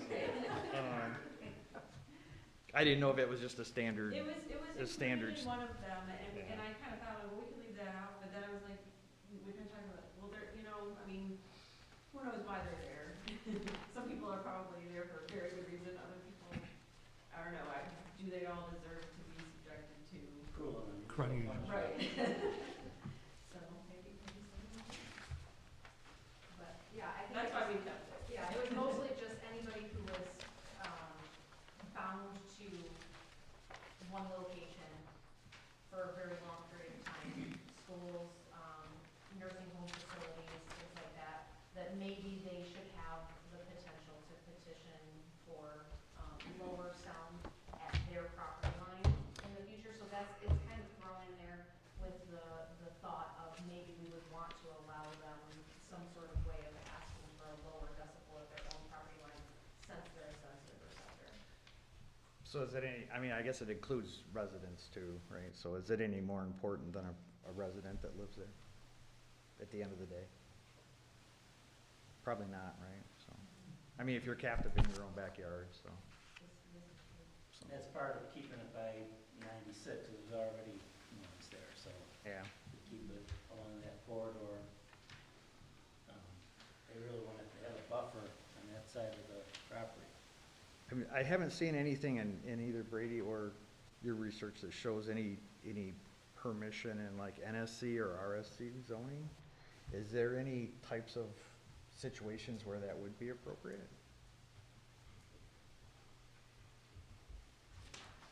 That might be some, like with an ancillary use, Okay, I would say that probably, that might be something we need to look at, cause it only covers RT and right. I don't know if maybe one of those we would be able to use. We could like offer the ancillary uses into those. If it's like, let's say within the overlay district that's being proposed or by the parcels themselves. Okay. On page 5, it says additional siting requirements to incorporate land previously occupied use for industrial, including brownfield site parcels, shall be prioritized for use first. Can we legally do that? Can we dictate what someone can do with their land like that? No. I thought it might be, I don't know, it's like. There's also a lot of loopholes with brownfield sites and getting them cleaned up. I agree that should be used, but I mean, if somebody comes up with another parcel and they wanna put a data center on it, but we have this parcel over here that is a brownfield, or with, you know, Yeah. we can't force this person. Then you gotta use that first. Right, yeah, we can't. Could there be tax incentives or something? That would be. Well, I think there is state There is tax for incentives brownfield. Yeah, there is. But that would be up to the individual, the developer or whatever, if they wanted to pursue that. I just don't know if we can dictate, you know, that has to be used first. I think we might be able to word it as it's preferable, if that's possible, but I don't know if we can mandate it. I think it was in the, Oldham County, Kentucky ordinance is where we kind of found that. So I don't, I think in the longer report, I probably kind of copied and pasted their section, but there's a link to their full ordinance in there. So if you wanted to kind of look into how they incorporated and prioritized the brownfield. And of course, Kentucky's not Michigan, so I don't know what might be different in there, but. I mean, if we wanted to, we could have a section be like, we prefer brownfields and here's like some incentives. To use that option. But they could use that option, but you're not guaranteed to have. Right. brownfield. I mean, I think it's good language to have it and it's preferable, but I don't know if we can. I don't think we can require it. The thought process of why build more strip malls when there's already strip malls with space available kind of thing. Then we get into property rights issues, so we have to respect that too, Yeah, so. for sure. That was Yeah. kind of, we saw it in the Oldham County one, and we were like, oh, yeah, this is great, you know? It sounds good. It makes on paper, sense, but, right?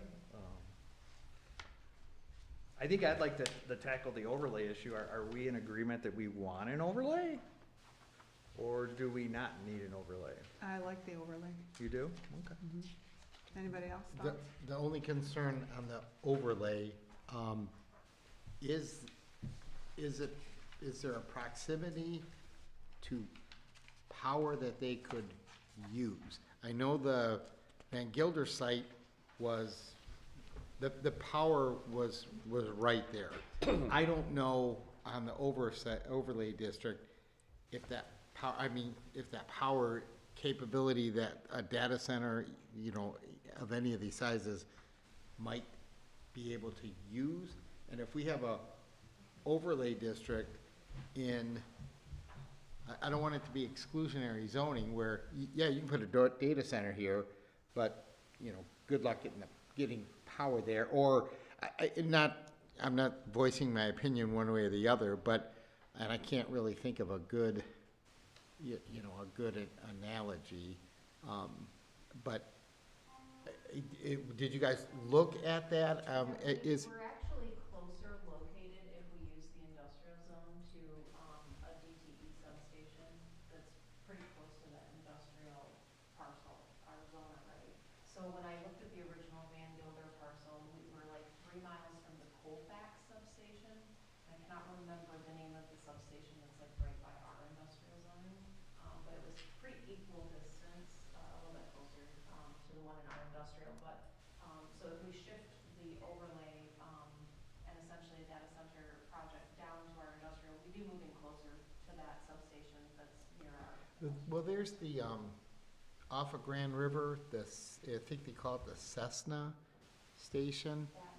There's something back there you'd never notice. Yeah, that's probably what I'm thinking of. It's in that little pie. I think it may even be in that area. Right. Okay. So it would be closer to that. And then the other thing to keep in mind too, Rob, is that the power draw that site, the previously proposed one, was looking for, I mean, we were at millions and millions of square feet. So I did rough math, and I can't give you an exact number because, remember, we didn't get like a real site plan with that previous proposal. But when they had the 59%, original proposal of developing 59% of the parcel, it'd be 590 acres. It comes up to like 24 million square feet. Now, keep in mind, that includes the parking lots, but it doesn't include, half the buildings, remember, if you recall, were 5 stories, the inner buildings. The outer buildings were 3 stories. It doesn't include all those levels. So if you just take the footprint of the 59%, it was like 24 million square feet. You've got parking lots, but you're shaving off all those other stories. So it probably shakes out somewhere around there. And we're looking at capping it at about 1 million, just here. So So the draw of power they is needed far like less. over a gigawatt of power for what they had proposed, which is more than the entire city of Orlando. Anything that would fit within our overlay, even if it consumed like the entire overlay, would still be, I mean, it wouldn't consume the whole overlay, but you know what I mean, like it would be magnitude smaller power demands, so they wouldn't necessarily have to. They might already have enough Yeah. power in place with what's there. Yeah, because the infrastructure, like we were just talking about, the infrastructure's already there in the industrial districts and. Would that even be a concern for us, though, that we don't have the utilities available? Because it's similar to the water that they were gonna have to do. They're gonna have to pay to move the water and build it. They're gonna have to run it there. They're gonna have to run it there and pay for it. We didn't necessarily have it there. They're gonna have to pay for the utility upgrades anyway. It's kind of exclusionary zoning. If you set up, the only place you zone for a business type is in a completely unusable area. So you're doing it, but you're not really doing it because nobody could build, gun ranges come to mind. You know, nobody wants a gun range next door to them, so if you say, well, you can put a gun range, they've gotta have this much, it's gotta be on 10 acres or more, and here's 8 acres we've zoned for it. I think that's a really stupid example. I think it's a fair But question though I'm on whether or that smart not, of a person, so. I think it's a fair question whether or not we're required to, you know, because of the utility draw so high, we are providing an industrial area. I mean, maybe it won't be enough for a project of the size that they want. But we're still providing them a location to do it. And I think it's a suitable location as far as power goes. Now, the noise, I kind of wonder about the noise requirements because there are freight trains driving through this area who have horns and vibrations and noise. But Yep. it's very periodic. Right, it's transitory too, it's not continual. Right. Same as the airport. Yeah, we live right next to the airport, and like, Yeah, it's people my say, neighbor "Oh, it's too. loud." It's not really all that loud. It's loud, Rob knows. Yeah. every The once in a while the helicopters. plane goes over and that's it, and it's no big deal, it's different than the constant. Right. One of the 10 planes that fly in and out of Dragon Week. Yeah, and just a reminder too, how data centers have, we've coexisted with them for decades without really noticing, and there was never this issue of, do we have the infrastructure for them, because we did, because they fit within regular, like, commercial and, industrial zoning.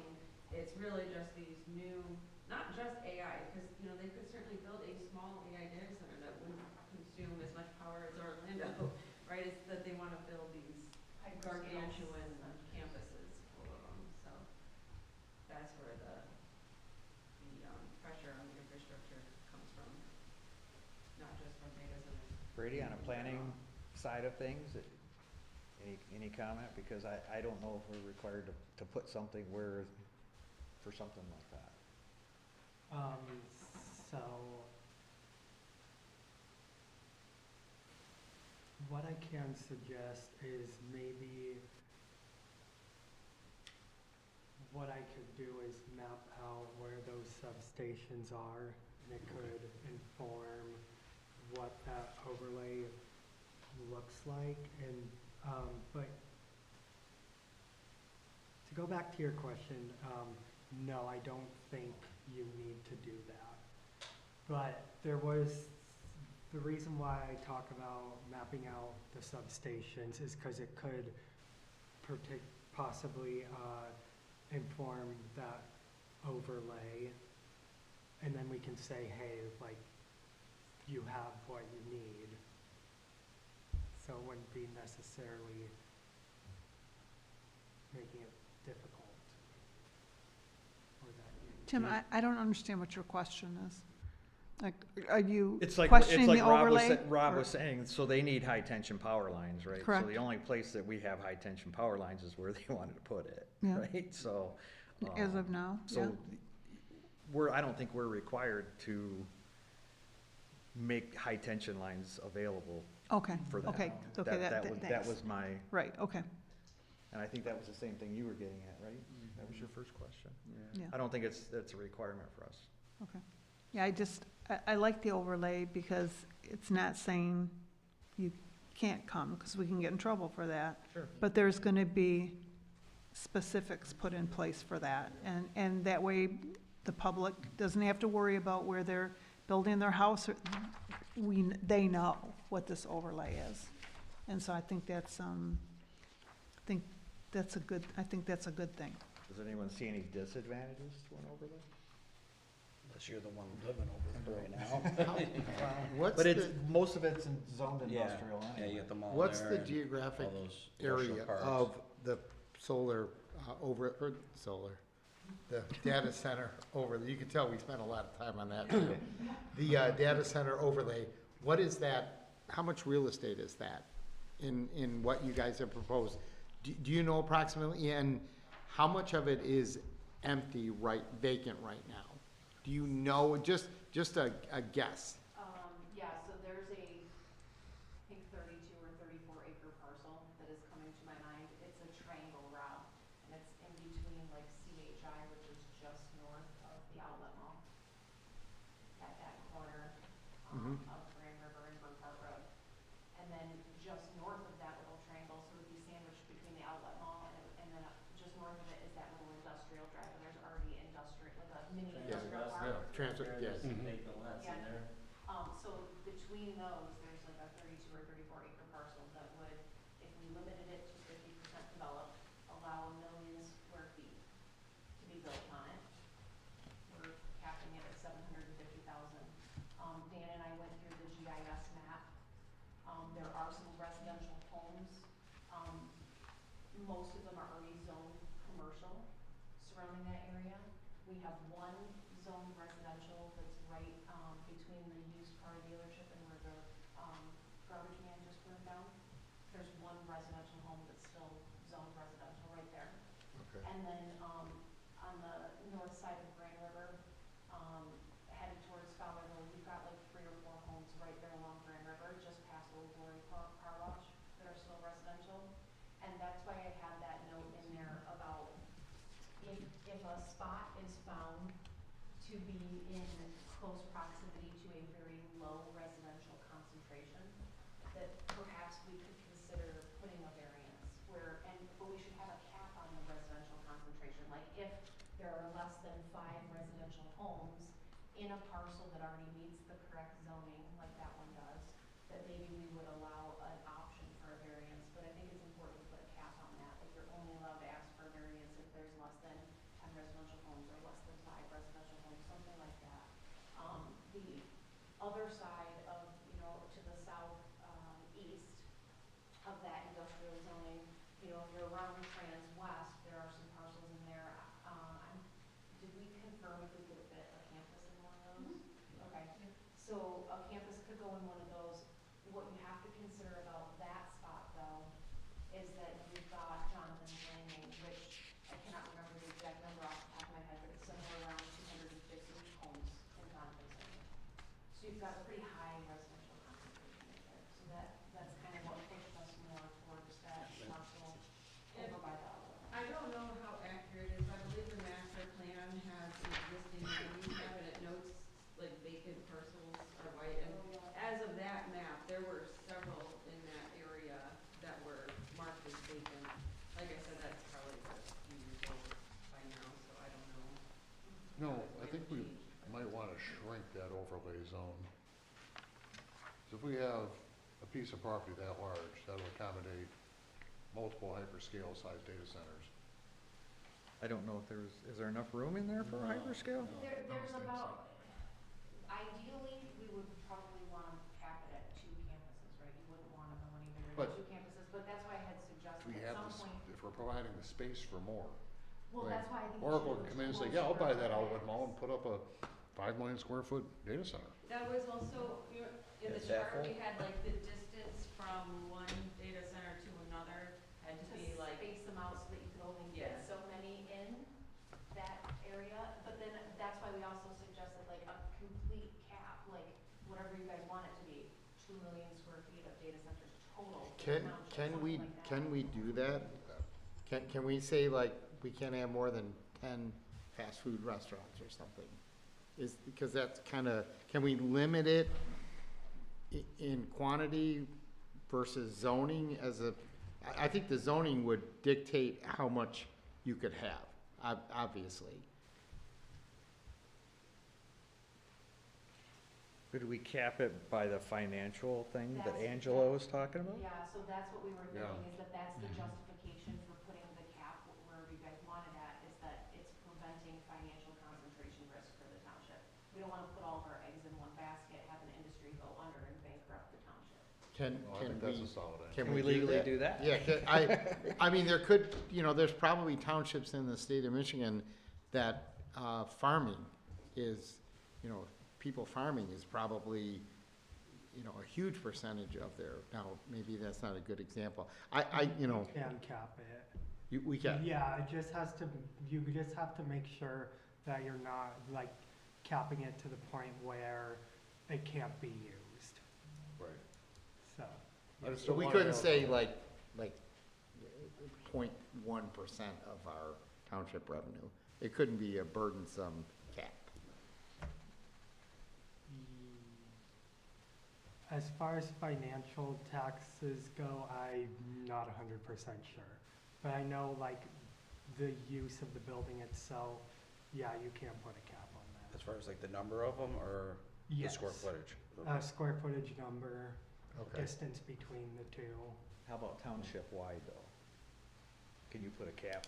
Like if you reach this number for the entire township, there's no more data centers? Yes. Yes.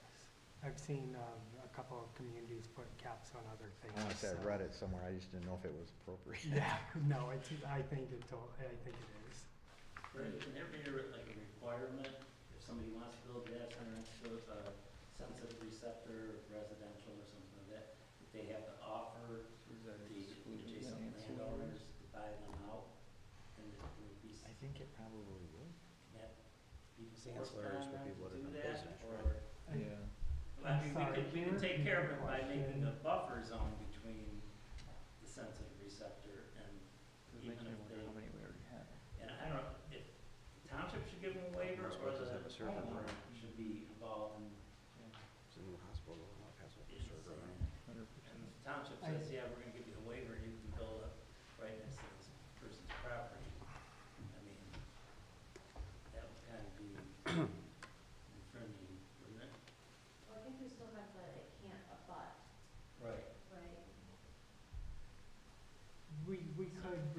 there additional like landscaping and screening to minimize the noise coming over?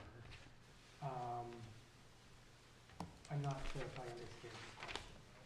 If we could require the developer to make an offer on the adjacent property, if it's residential. Like Jody was saying, there's like 5 houses and it's, you know, and we get a waiver, you know, if there's a small amount of homes there. But can it be a requirement that they have to offer, the developer has to offer to buy those properties? I don't think we can require. Because I've known that, you know, some of these developers offer to buy properties for like the market value plus like 10% or something like that, but you can't make that a requirement.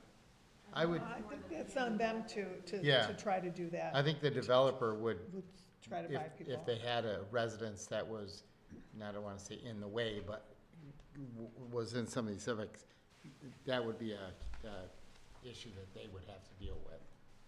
That comes in the community development agreement that the township cannot propose. There are some suggestions on your data center zoning requirement chart for medium shall not be within a quarter mile of residential. Major 1,500 feet and campus 2,000 feet. So that's a fair distance, and that's to the property line, not the wall of the house. Though I think those places on Grand River aren't that far from the road either. The closest one was like, I'm gonna blame you guys, I think it was like 0.22, so it was almost a quarter mile, but not quite. Just 2 of them, like the next one over from Old Quarry and the one. Yeah, I see that house next to Old Quarry when I'm waxing my cars. It's pretty close to the road. So that's where I was like, oh my gosh, this parcel's pretty perfect, other than these 2 homes. And that's where we would go, okay, do we want to do a variance option? I don't know what the right answer is there. It's just, it's a pretty good spot to be minimally impactful on everybody. In regards on that chart, what was your thoughts on the differentiation between having distance from residential and sensitive receptors? So you got homeowners and prisons and schools and all that. Why is there a difference between maybe a single-family home or apartment building and that? Why is that there? I'd say the biggest difference is, people's homes are like their single largest investment, whereas like a nursing home or a school, obviously those are not, those are an investment of a different nature. Well, I guess to the point of the chart though, you might be able to use those interchangeably. It was more of a suggestion, like, but again, people's homes being their biggest investment, kind of being more mindful of. I think I'm following you, Rob. So I'm saying that, why, if there's concerns about proximity to, like, my house, why would that be different than if my mother was in a nursing home on that? I mean, if these are safeguards to protect quality and public health and safety, then I think we need to There should be more overlap there. lump them together, instead of prioritizing, So it was something we had found in other ordinances, and I think that the idea behind it and why they went that route was because you, again, got that captive audience, right? You've got the kids that are stuck in the school for 8 hours straight, they're not getting a break, where a lot of us, we're home and then we go to work or we go to school. So I think that the reasoning for those other townships using that was, okay, nursing homes are captive, the people are stuck there, they're not leaving. Schools, they're stuck there, they're not leaving prisons. So I think it was purely the noise standpoint and being able to differentiate when it gets to the noise portion of the ordinance, that sure, you've got, let's say, 45 decibels at a residential property line, but should we allow a place like La Casa where people are healing to petition for 40 instead of 45. So I think it's purely from the sound standpoint and the people being captive in that type of a situation. I think you need to consider well, schools for one. People leave schools every day. They're there during the workday. Residences where folks are there overnight, and that's where you're gonna hear that sound carry the most. You know, when I'm sitting in my backyard, I don't really hear trains during the day, but I sure hear them if I'm outside at 4 in the morning. So your nursing homes, your prisons, and residences. You know, you might be gone during the day, but it's the evening hours where you're gonna get the light pollution and the noise pollution that you're really it's gonna have more of an impact, I think. So I think there's some overlap between those two. I think that should be combined. We're looking at quality of life, whether, even if you're in prison. Yeah, I mean, I would agree. On that. So it does include residents.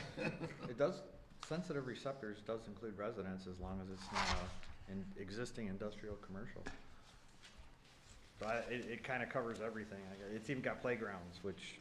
Another thought I just had, you guys, I wonder if it's also part of that. Playgrounds, huh? ordinances We're out to, screaming and yelling. account for people that maybe have like autism or certain sensitivities to sound that the rest of us don't have. I don't know that maybe that's why they had a special classification, but it was just something that popped in my head that there's probably some groups of people that do have a noise sensitivity that would need something lower than what the average residential.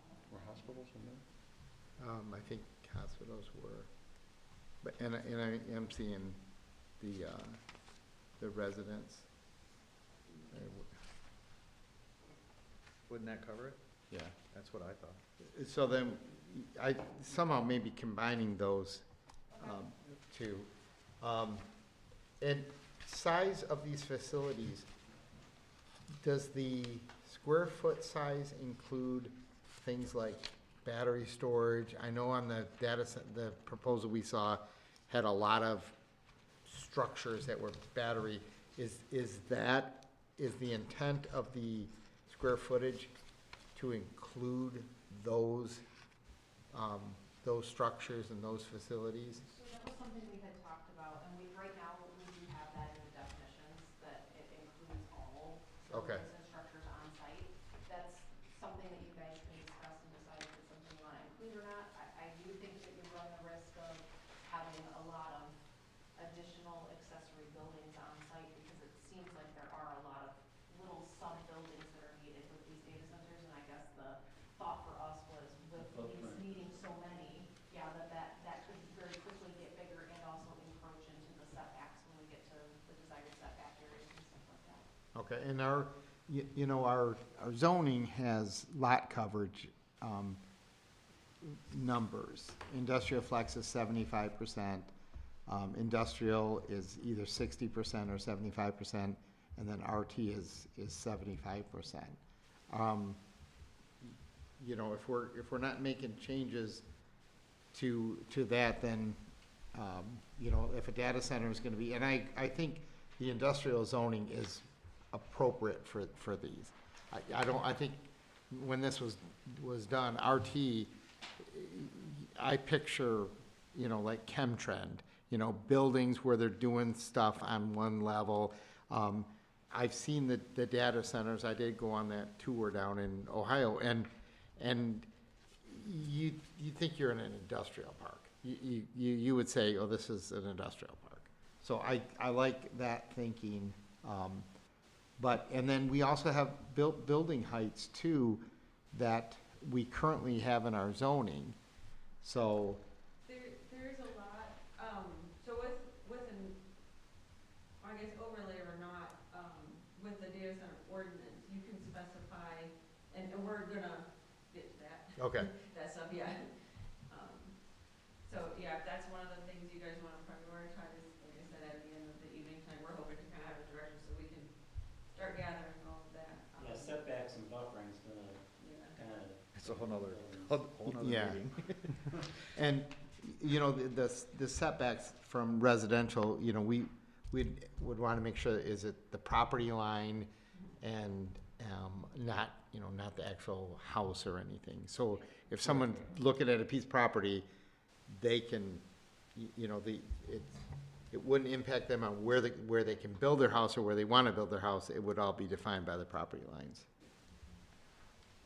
So we're all in agreement that it should be industrial except for the ancillary uses? Or do we want to make a classification for industrial flex too?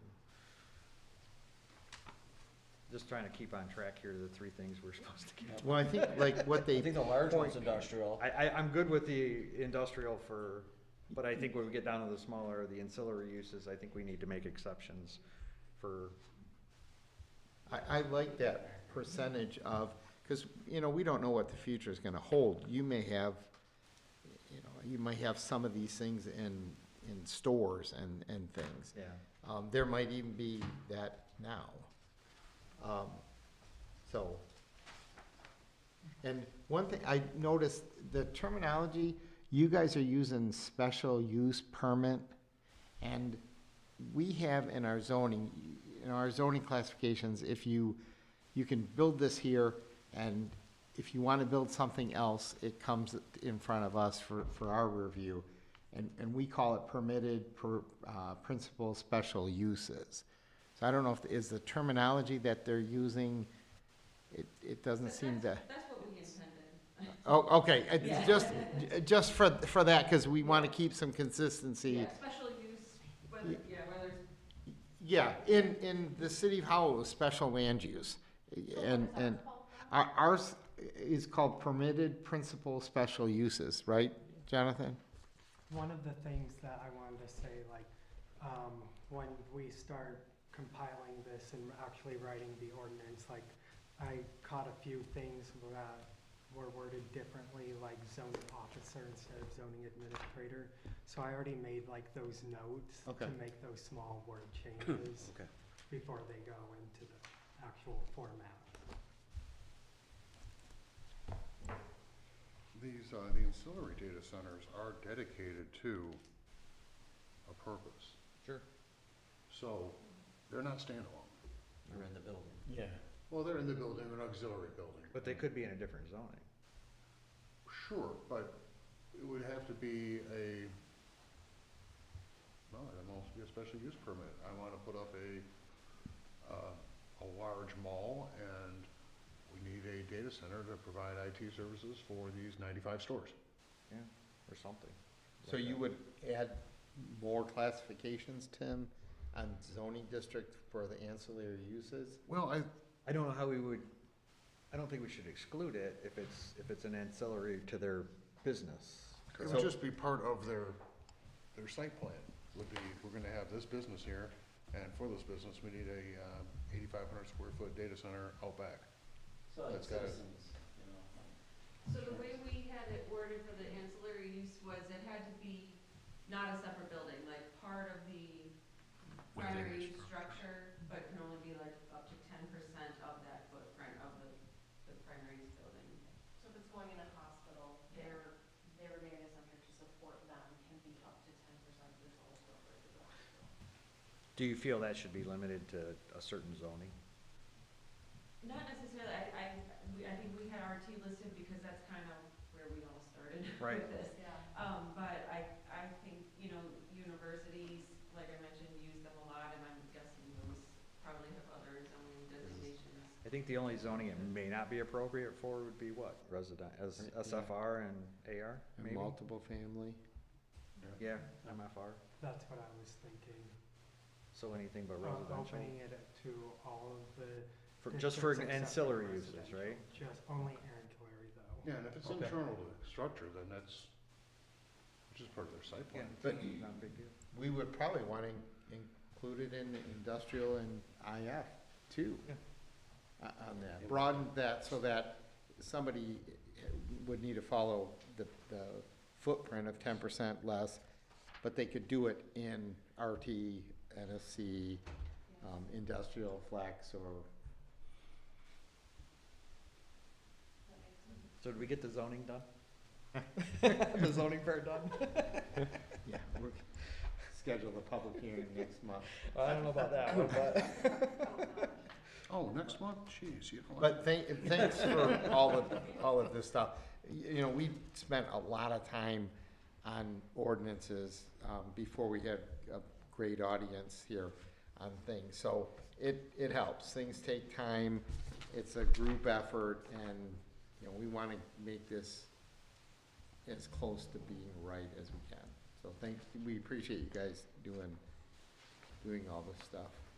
I hope you find it fun.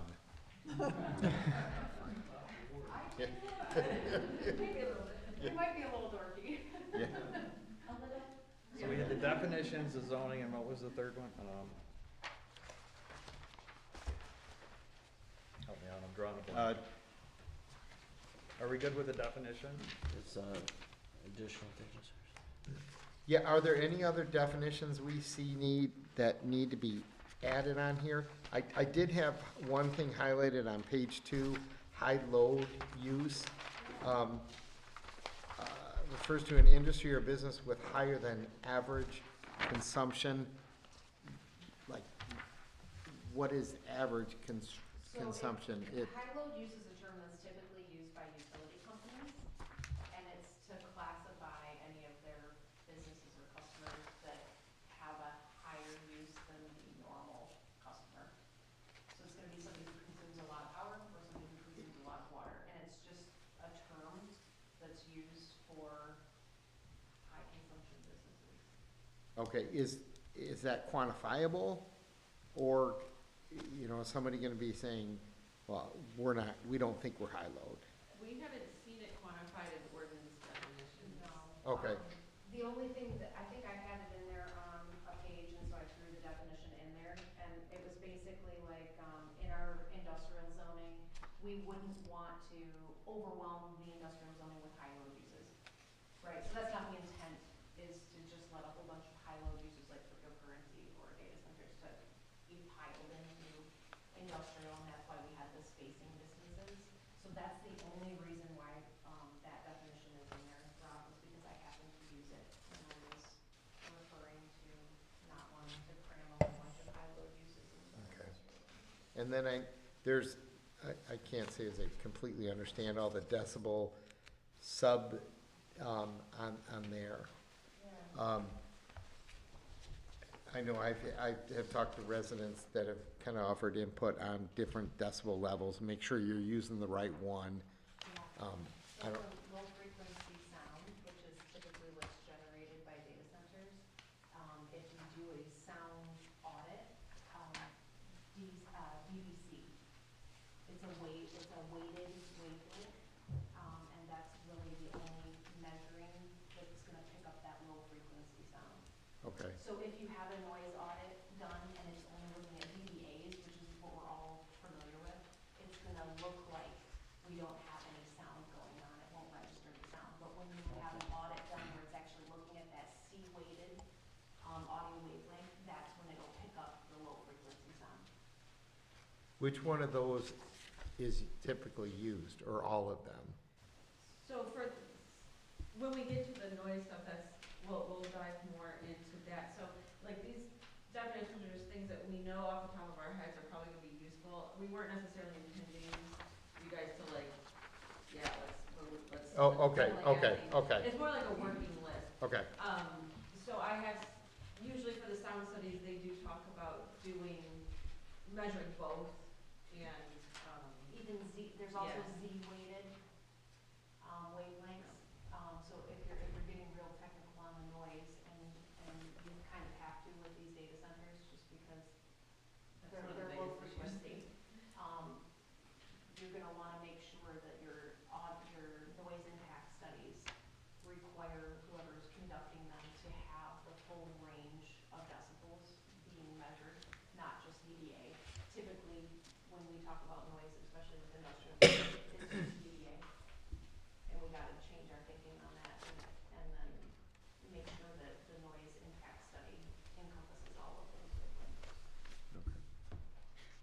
So basically, definitions, this is just a working list, we're gonna be adding more as we We're go gonna be adding, along. There Yeah. might be some you wanna get rid Sure. of too, but, The other thing was sizing, we talked about it, are we good with the sizing? that we've seen, or Brady are you getting any of this? I don't know. I have no concerns about the sizing itself. Because eventually you're gonna have to put this together, right? Yeah. Is that how that works? So I just wanna make sure you're getting something that you can use, I guess. Yeah, and then I agree with combining the distance from residential and sensitive receptors. One thing that did come to mind is if we open up the ancillary use, size data centers to all the districts except for residential, would we just not include that in the overlay? And then the rest of them would be included in the overlay? That seems right, because the ancillary is a component of a larger piece. Be it a hospital, be it a college campus, be it whatever has need for a data center on their facility. It's really just part of the site plan for that business or project. So Yeah, maybe we're that- doing this, and we need a room that'll house 175 servers.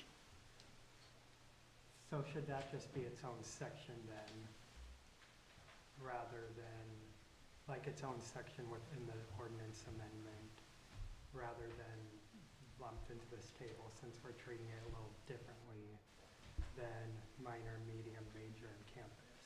Yeah, it's essentially, whatever the business is gonna dictate, well, it's gonna go into the appropriate zoning, Okay. whether it's commercial, industrial, anything but residential, really, and agricultural.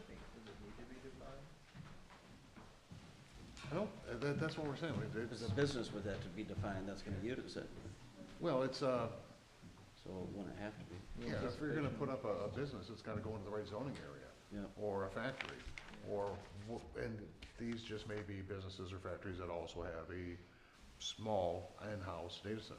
Do you guys think it needs? I mean, I don't even know if we need to But I even think- regulate those. But I think he's trying to say, do we wanna try to clarify that in a separate thing? So that if I am a business, I know where I'm at in this Or we thing. could simply say that data centers under this square feet are exempt from this? If Or they're that are- housed within Or the parent ancillary. corporation?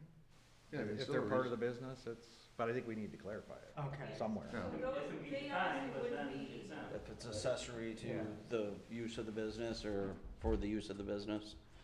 For the sole use of the business, right, they're not Yeah. leasing out this space, they're not doing off-site processing, they're not selling software as a service. Ordinances we attach do have language saying, that ancillary data centers, section C does not apply to them. Section C is all the rest of the details, the noise, the setbacks, all of that. Is that kind of what we're getting at? Yeah. Yeah, to an extent, as there will be other requirements for that project. Right. This is just a room in the basement full of computers, typically. Which makes me wonder, why don't they put these data centers subterranean? They do in Europe, I heard. It would make cooling a lot easier, but, probably cost a couple bucks more. Of course, sir. Just to get like a bird's eye view of how this is all gonna work out, right, this is probably for you. We've already got these zoning classifications, the RT, the IF, the I. The data centers in each one of these sections would be a principal or permitted principal special use, correct? As an allowable use. And then we would have restrictions on those special permitted uses, correct? That's correct. And I know this probably, maybe you guys haven't looked into this, but the setbacks and all of those, there's that chart that we have that has the setbacks, the lot coverage. Are we gonna be thinking about that, or if a major data center is placed in an industrial zone, can they have a 70-foot building and a or 50-foot building and 75-foot lot coverage. If we have to think about if there's gonna be any different rules on data centers and as uses on that. So, and I, With lower parking requirements. and, yeah. And the androids don't ever leave. What? So, I mean, that's probably going more into it. I just wanted to get a handle on how we're gonna fit this into our existing zoning. Because they're gonna be special, we're kind of thinking about special land uses for whatever terminology we wanna use in existing zoning classes. For example, like, kennels, there's a certain type of kennel that's listed as a special use in, Yeah. I forget which district. And yet they have different setbacks than the standard for that district. Okay. So, yeah. I think there's a couple things in our ordinance that are like that. Okay. Maybe storage containers. Yeah. So I think we talked about, a subcommittee, Jonathan, does that sound right? Which might be something that we should talk about. And maybe, Brady, maybe you could explain a little bit how it might help, because we need to kind of move this forward. And maybe a subcommittee could meet and kind of narrow things down before we bring it back here. I don't know how anybody feels about that, but that's something we should probably discuss, if we want to do that. The board is okay with it. They're okay with the funds that it would take to make that happen. We nominate them to the subcommittee? They're not here to object. All in favor? But we would have to keep it at 3 people. No more than 3 planning Yeah. commission members, and that, I mean, I don't know about the committee, if they want the whole committee there, some subset. So I am willing to be on it. I don't know if anyone else is. I've certainly considered it. It would be a matter of scheduling though. I mean, how often would it meet? Is it weekly? Is it bi-weekly? Is it? What do you every think, 6 Brady? months? I mean. I think that it should be, like, we should meet before it comes to the planning commission, and we usually try to get the packet together the week before. So I think it should be, Maybe 1 week after the planning meeting, yeah, like, the following week. how about this, like, we discuss it, make changes, talk about next steps, then format the ordinance, and then the committee will meet, we'll discuss what happened, like, what needs to happen, additional edits, formatting, all that stuff, and then we'll put it in front of the planning commission.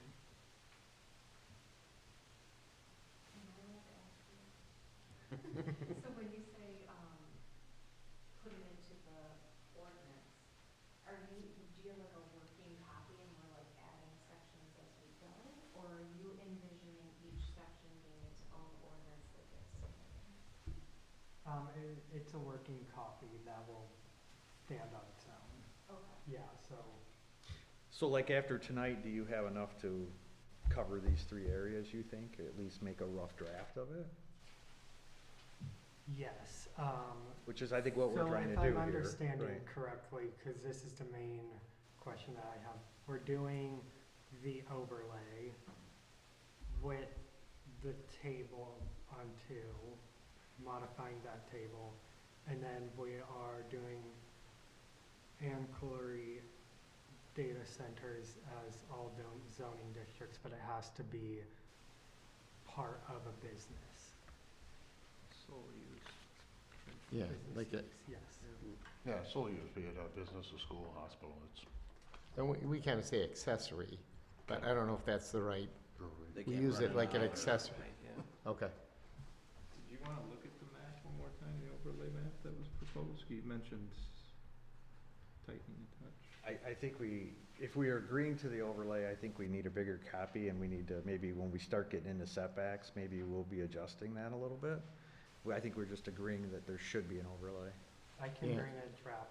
Yeah, agreeing there should be an zoning map overlay, for okay. next meeting. My concern is if we have an overlay district that's large enough to house 100 data centers and want to cap it at 50, How do we get there? do that? Yeah. And those are just numbers I'm pulling out of the air. I'm not proposing we build 50 data centers. So I don't want to torches and pitchforks at the next meeting. Yeah, it would be nice to see that overlay district, so you can see the roads. I mean, I think we can tell what roads are what, but just see the roads, see the parcels, you know. What the borders. Yeah, the borders better.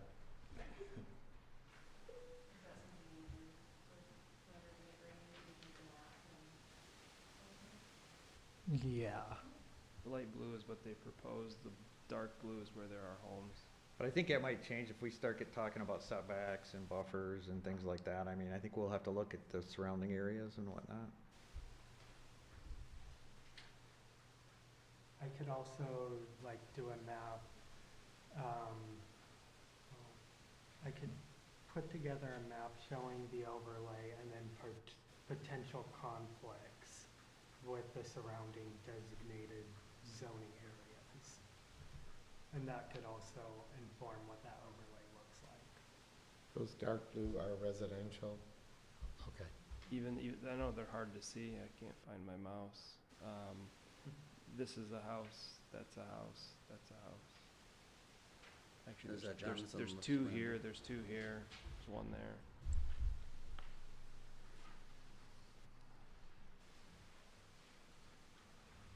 I think the real problem is your setbacks, because I looked at this before the meeting. You are almost, if you follow their setbacks as written currently, I think you can't get a single data center in this zone. That would be a problem. Which is why we were offering the option for a low residential variance. Or, that's one option, right? You can adjust the setbacks, and that's why we have the asterisks too, that everything needs to be verified to make sure that it can work. And being along 96 and the railroad track, I mean, you basically have a zero setback on property because you already got the buffer there. So you put it basically right up to the property.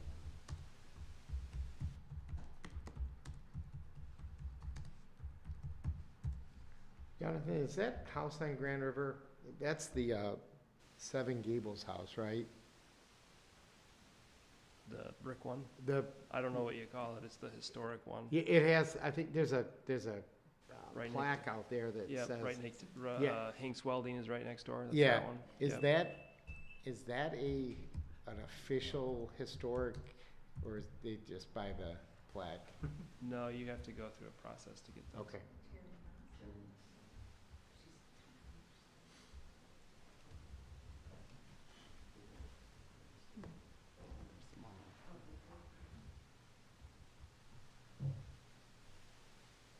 That house might be right on the historic deed register, because Terry Niss used to own it. Yes, you know, yeah, no, I remember her. Yeah, yeah, and she was on the, fighting the airport and all that stuff, but I think that was, she had her house registered on the historical deed.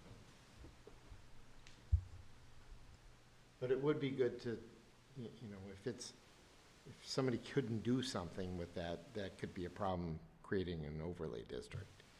If it's pretty much unusable. We give this to you, but you can't use it. Yeah,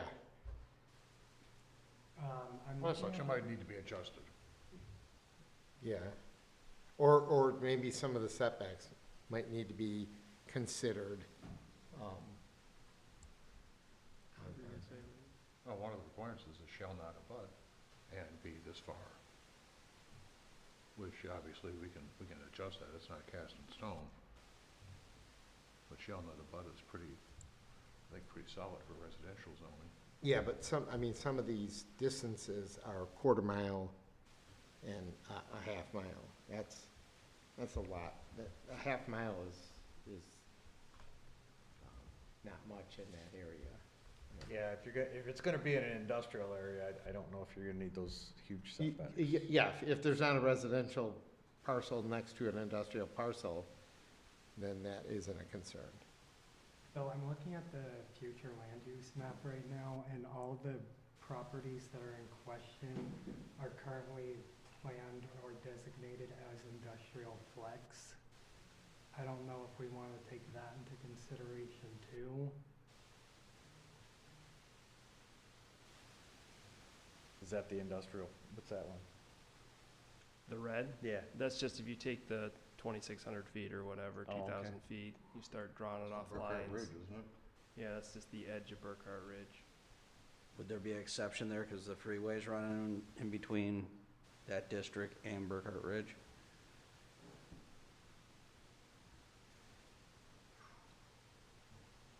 Yeah, you're thinking there's an You got all the expressway noise there. from the freeway, so Yeah, they're not gonna hear anything And the from that freeway's data gonna center, isolate vibration, I would presume. so. I mean, it is like. Yeah, it's Maybe like if right it's different. No, it's not gonna be, you know, that vibration is gonna stop at that John, what punch are you out of measuring the there? concrete. What are you measuring with that red circle? So they had setbacks from residential, so if you just measure something close to that, you're not able to like use CAD and plug in a specific numbers, you just have to guess. So you draw a line and then it draws a circle. So if you put it on every blue spot, Right, yeah, that so, red circle will just keep moving around and cover the entire property. So that's what I was saying earlier, is I don't know that there's a single That kind of spot you zoning can we put can't one. do. well, that's a And concern. one thing to consider is that we keep looking at campuses, right? So if the setbacks on the, you know, medium data centers and minor data centers and even major data centers are lower than the campus setback. So, you know, we're still allowing data centers, essentially, I mean, we should try to come up with one campus spot, but Right. we're not saying no data centers, because those setbacks for the smaller, definition ones are lower. A quarter of a mile. And like we were saying, you know, the numbers we put were, we don't have a handy tool like that to measure. Yeah, So we're trying I'm our best working to on like Google eyeball Earth it, and but- trying to, so that's why we were like, Yeah. you know, all these numbers need to be verified and adjusted as needed. So the goal is just to create as much of a buffer between residential as we can, and then, you know, not prevent data centers from going in. You know, we don't wanna exclude them. No. Well, right. We don't wanna get in trouble for, you know, something Yeah. like that. You know, we're not saying no data centers, we're just saying appropriately sized ones, distance from residential. In appropriate areas. Right, yeah. Yeah.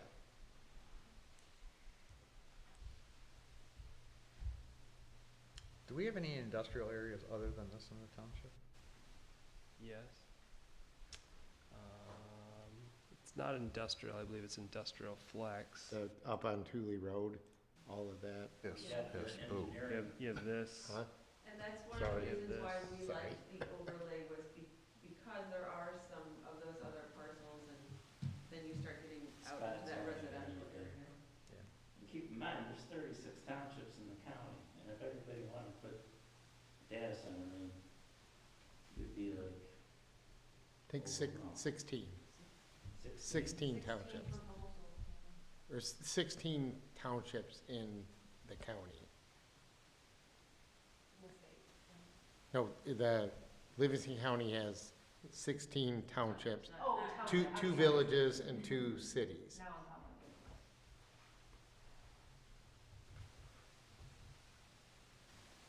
So we can go with the overlay, we're just gonna have to adjust it as we get into setbacks, right? Is that what everyone? Yeah, it's is that gonna need what- some tuning, It's for gonna sure. need some tuning. We're gonna use it, yeah.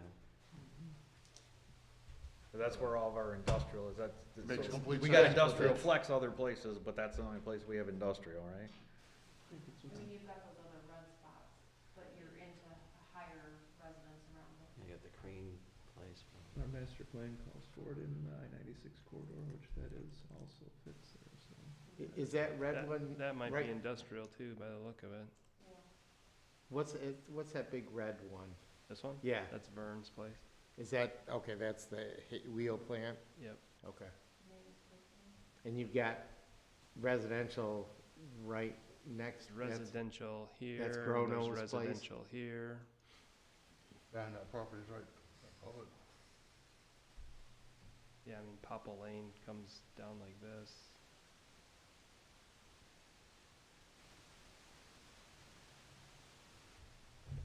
Yeah, that one was the one, I did a count on that one, Jonathan. Neighbors hate those people. 120 homes were around that.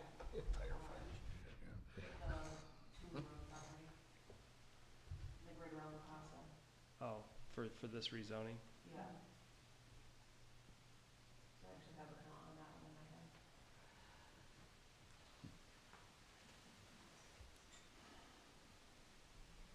Okay, well, I think we've got, Do we want a subcommittee, or do we just wanna keep hammering it out? I think we should do a subcommittee, because it may just drag on way too long doing this one part of one meeting a month. So, subcommittee that meets the week after the planning commission meeting here at town hall, we need 3 people? No more than 3. 3 seems like the right number, though, because otherwise, we need a tiebreaker vote, right? Well, there's nothing is gonna come out of it. No decision will be Right. made with it. No. It's No, just not at all. gonna It's just be to come back advisory. to us. It's And I'm clean assuming up you and guys are tuning. gonna be there too. Okay, so, volunteers. How about the newbies? Tim I volunteer, think I'm already on it. yeah. I'm already on I'm Yeah. part of the committee. I travel too much for work, Gotta figure out if I could do it trying or to not. get into it. Okay. Gotta talk to the How about our new secretary? They're striking Work, distance. work is pretty sketchy for me. I mean, we Well, we have- can go with 2 right now, and then we'll have, right? I mean, We'll have 2 and then plus the committee and plus Brady. I didn't want to That's throw quite a myself bit. under the bus, so I throw I'll in check Joe. I'll talk it over with my wife and check my schedule. well, we don't have a date, yet, we gotta, Yeah, I'm gonna have to work that out because I have a Yeah, work other commitments, conflict of the course. following week, so I'll get together with the subcommittee and we'll figure out what time works for all of us. So is the plan to have you write the drafts and then send it to the subcommittee, or work on it and then write the drafts to send to the PC? I think this is how I envision it, and it can be no, but what I'm thinking is the research committee will come up with the research for the noise or the setbacks and all that. I'll take it with all the planning commission feedback, format it into a zoning ordinance. And then the subcommittee will meet, we'll discuss what we have and if there's any additional edits that need to be done or added before it goes back in front of the planning commission at the next month's meeting. Yeah, so we'll always kind of have 2 working parts, Yeah. right? We'll have the old one that we're revisiting Mhm. until that's finalized, and then the new stuff that we're, Yeah, if I understand that right. so, yeah, each meeting will have the revised sections that we spoke for last meeting, and then we'll have the new sections. You do Zoom meetings? Yeah, we could do Zoom. We're gonna meetings. have to. Okay, yeah, Zoom meetings would, You can do Work. Zoom meetings? I think so. I think it'll get us I'm not that closer, old. faster. do we need to pick subjects that we're gonna discuss next month?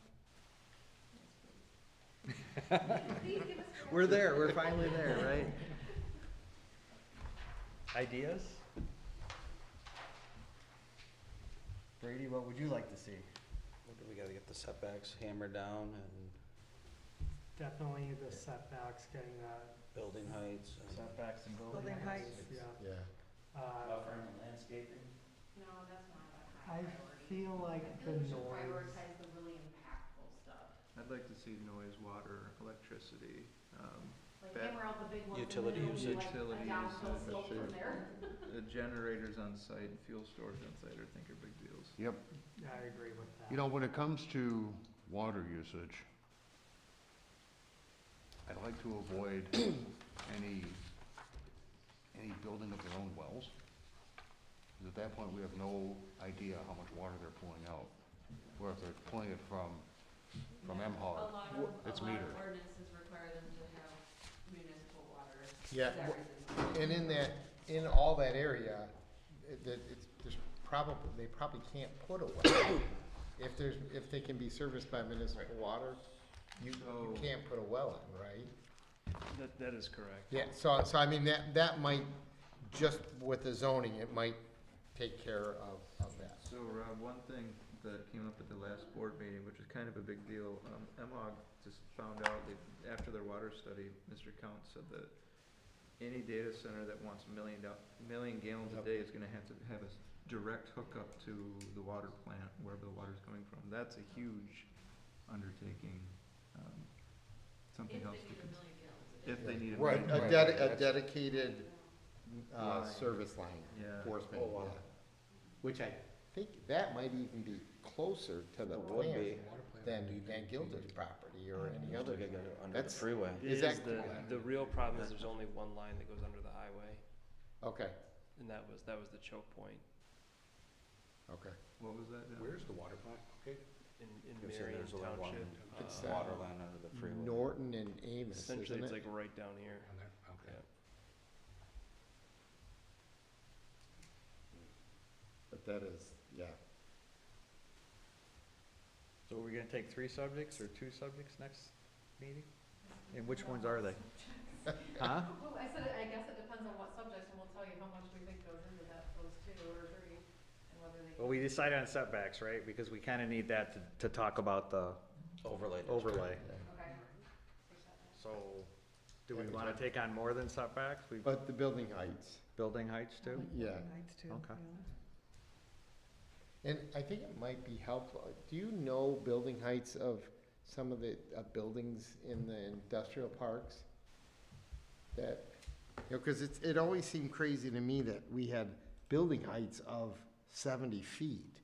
And, I mean, those, There aren't any. there aren't, but those are just massive, those are A lot of big. computers you could The, stack. the stuff that we saw in Ohio, we didn't have a tape measure, but they were about 40-something, maybe 50-something Oh, feet. do they? And they You were know. really towered.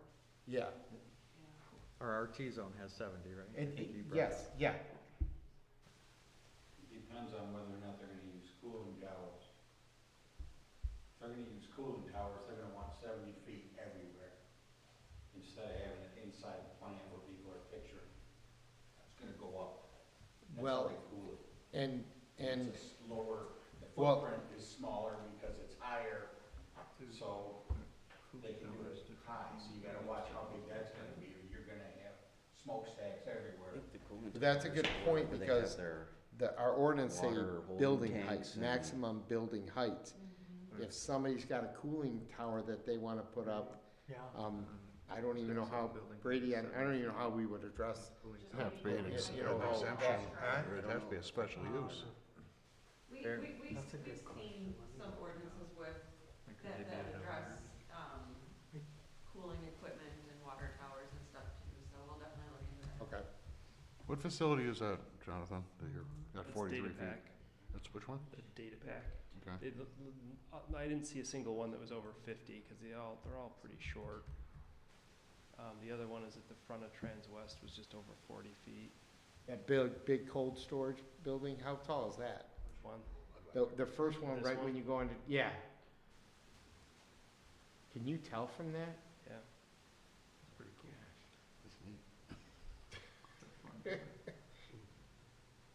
That's Eagle, is that the new Eagle View? Not yet. That's a little creepy. Wait until you look in your windows. Yeah. You won't do it twice, You right? gotta text me, Rob, you need to eat more vegetables. That's 60 feet to the peak. Okay. Okay. The thing is, if it's unobstructed 70 feet, it looks a hell of a lot bigger than if it's tucked in behind Might be something we need to explore.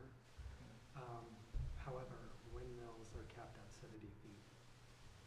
That's probably one of the biggest buildings we have, wouldn't you say? There's on the operator engineer, Oh. they put up a monster building back on that property. That's not in our township. Oh, was that Osceola over there? Yeah. Okay.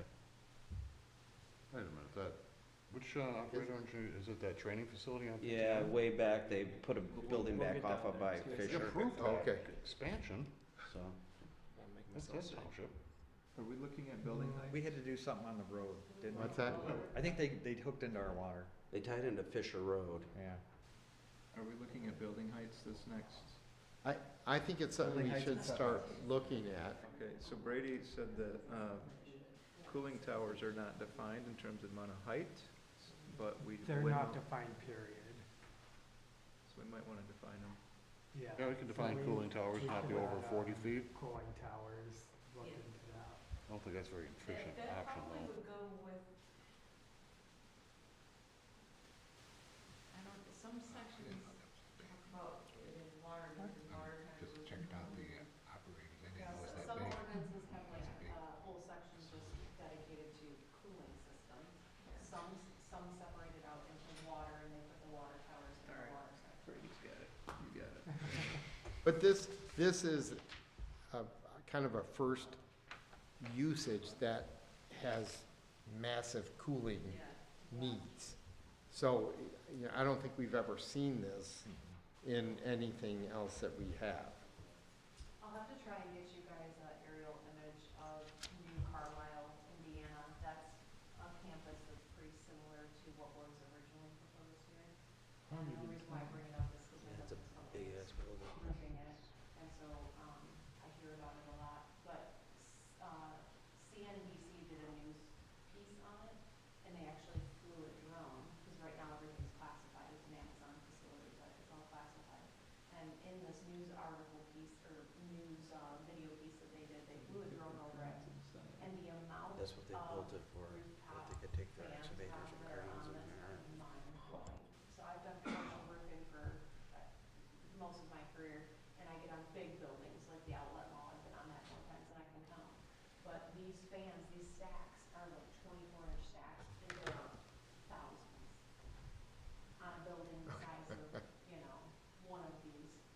So it's just, as you're thinking about the cooling and the noise and all of that stuff, just keeping all of that in the back of your mind, that how impactful it can be, because there's just so many roof penetrations, so many fans, depending on what type of cooling system you go with.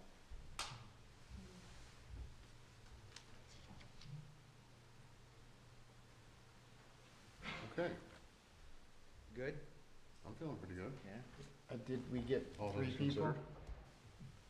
Me, Corey, and And Matt, you're gonna, Possibly Matt's Matt. gonna, well, you're gonna check. Yeah, I gotta just talk it over with the, Sounds like it's gonna be a little while before you're ready. You're gonna look into some stuff. Can you say that again? the governor. It's gonna be a little bit before you figure it out what day's gonna work with you. Yeah, I'm like looking at my calendar right now, and I got a couple of, Should be like the I could second do, week. So I guess we can put it all together then. For now, maybe this one. why don't I just, can I email the committee like days where I'm nights where I'm available, and we could meet like over Zoom? Would that work, or do we need to set a schedule right now? And you're gonna be dealing with, how many are you guys both gonna wanna be there? All three? Okay. The only thing I'll say. So we're dealing with from- 5, 6 we've already different been working schedules. Together for a few, oh gosh, what? Or whatever, but anyways, it's harder to do it on Zoom, just from. I could my also standpoint. meet in I feel person. like there's just like so much more dialogue and sharing of looking at the same thing that is lost over Zoom. I'm not opposed to it, but like maybe if the three of us could at least get ourselves in a spot, or in a spot with some of you guys, and then Brady could zoom in, something like that, to where as many of us that can get together could. I think it just helps make everything go a little bit quicker and smoother. I could agreed. also I be here in agree. person as well. Not gonna come, but I agree.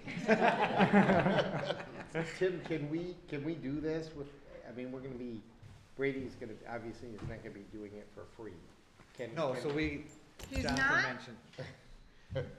mentioned, we had a, Well, if you balance out his pay with ours, we're okay. although, if he can zoom in, right, I mean, I don't know, does that come at a cheaper rate? You know, we don't know. You don't have. There's no travel time involved, so. Yeah, there's no travel time. Zooming in would be a big deal, but I think if you guys could be together with him zooming in, that would be perfect. Yeah, I think that would work. But again, speaking as a non-participant, it's easier for me to say that. But you've got a very valid point. Having the committee working together, sharing thoughts and ideas, it is much more cohesive when you're in the same room versus talking over each other on a Zoom meeting. So why don't you, Thursdays work for me. Thursdays are also great for me. Okay, so, do we want to do the Thursdays after the planning commission meeting? That would be like, or the following. That would give us a week and a half to get, so like the 5th. So that We would be the could do the 4th 5th Thursday or of the month. 12th. 4th Thursday of the month, because we meet on the 3rd Tuesday. So that would be the. not available on the 12th, but generally Thursdays are good. Right? I think we're at the first Tuesday. I mean, we could, well, no, that's We're, kind of close. we're the 3rd, right? Or 4th, or we're the 4th, okay, that's airport. Oh, okay. So it should be the first or Okay, you're- second yeah, So it would Thursday. be the first, If that, Tuesday of the month? so either the 5th or the 12th. How's Saturday work for everybody? it would be the first Thursday. First Thursday. Yeah. What's that? Oh, yeah, what time of day do you want? I have no children from like 8:30 in the morning till 2:50 in the afternoon. Okay. I mean, I can come up here anytime, so I can work around. Or whatever you wanna do. I'm just throwing it out there that I happen to have my kids in school. Matt, you work. So you would have my undivided attention. Yeah, I can't do it during the day. Matt works, so. Oh, okay. So I don't even know if I could do it yet, but I won't be able to do it So we could do during the day, I'm out. Then, Evenings would be better. okay. I'm usually done around 4, so I can be up here like 5 at the earliest. I don't want to keep you guys be like, oh, 7. Telling me you guys really need to do this via Zoom. I don't want to. This is gonna be insane scheduling. Listen, 'cause Yeah, if we do 5:30, that on the 5th I can, and then every other, after that I can do 5. So it's the first Thursday of every month. First Thursday every month at 5:30. Does that work? It can be 5 after next week. You can't make that. No. Oh, nothing during the week. Yeah, fresh. Nothing during the week. There's no way. I could. I'll remove myself from this and let you guys hammer all of it out. You guys are fully capable. From this subcommittee, yes. I already had, Okay. yeah. So yeah, 5:30 on the 5th, and then you tell me, Bree, going forward, you'd rather do 5. Or are we doing 5:30 to accommodate you to have enough time to get out of work? Matt? he doesn't know if he's I gotta find out if I could do it first, so if it's easier for everyone during the day, then that's fine. No, I think we were good with evening, it was just the start time of 5 or 5:30, whatever was more best for everybody. So I wasn't prepared that we were gonna.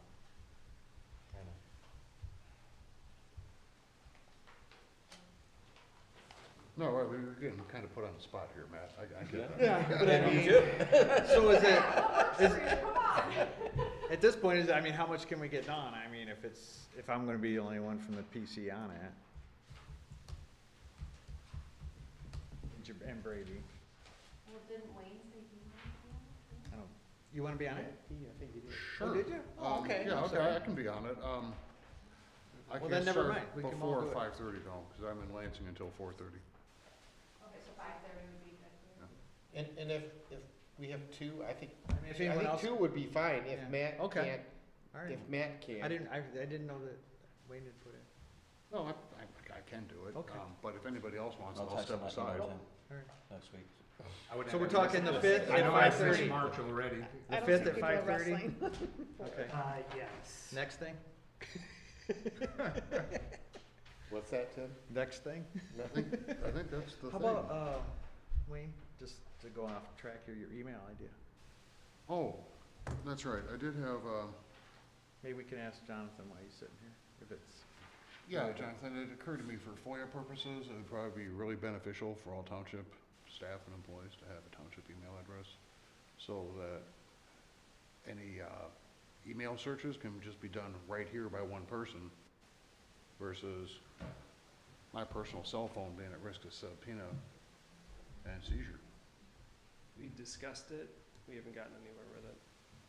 New IT, emails are cheap, man, it's gotta be like $8 a year. So, I hear you.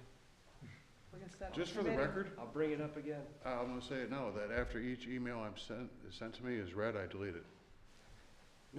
So I retain no. Well, we shouldn't be having communications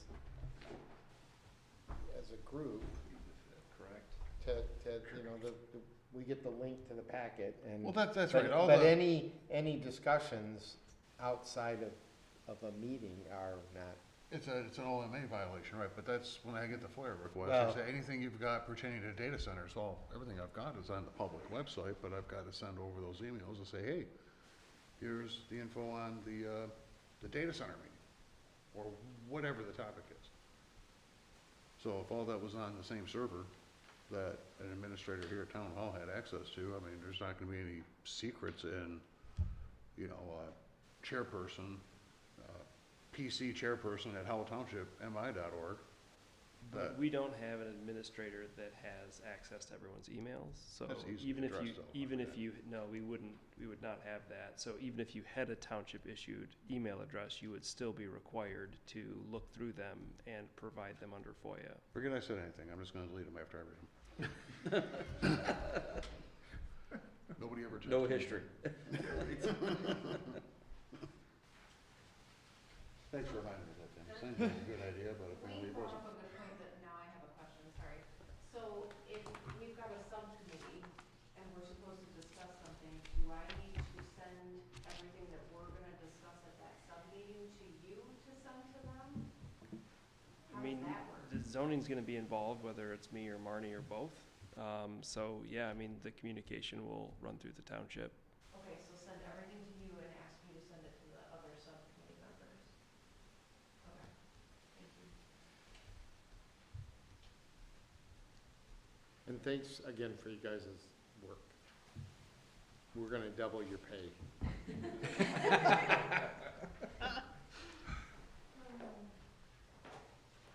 Okay, well, I think we've kind of beat that one to death. We've got a subcommittee, we're gonna meet, is it the Tuesday following, is it the Thursday following? Thursday. Thursday following the PC meeting at 5:30. And we're meeting here, correct? Okay. Okay, Is that, we're still open at 5:30? Township closes at 5. I think we can figure the schedule probably not during the meeting time, so. Okay, sounds good. Can they use it after hours? Some staff member will Would have to have be here. Okay, well, that might not work then, but, We'll figure it out. okay. probably find a bar. You get more volunteers that I'm in. Matt's in, he doesn't have to talk. to Okay, anybody. let's move on to our second to last topic. Or I It's have our to. closing call to the public.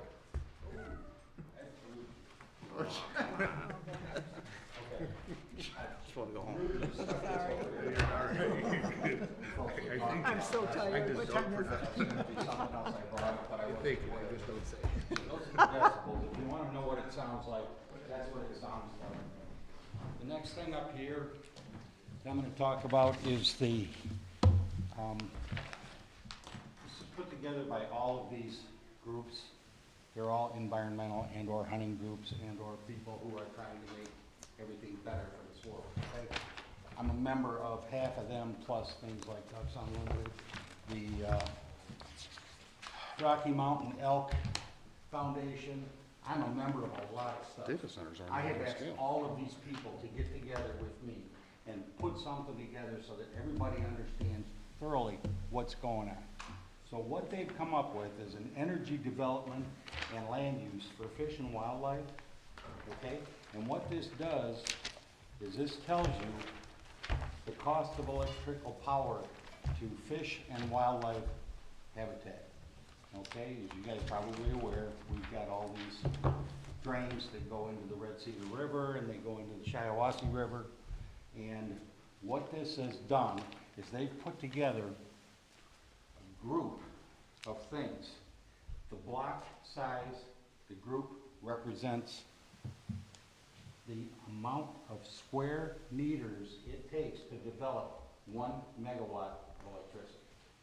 Okay, so I'm gonna give this to you guys.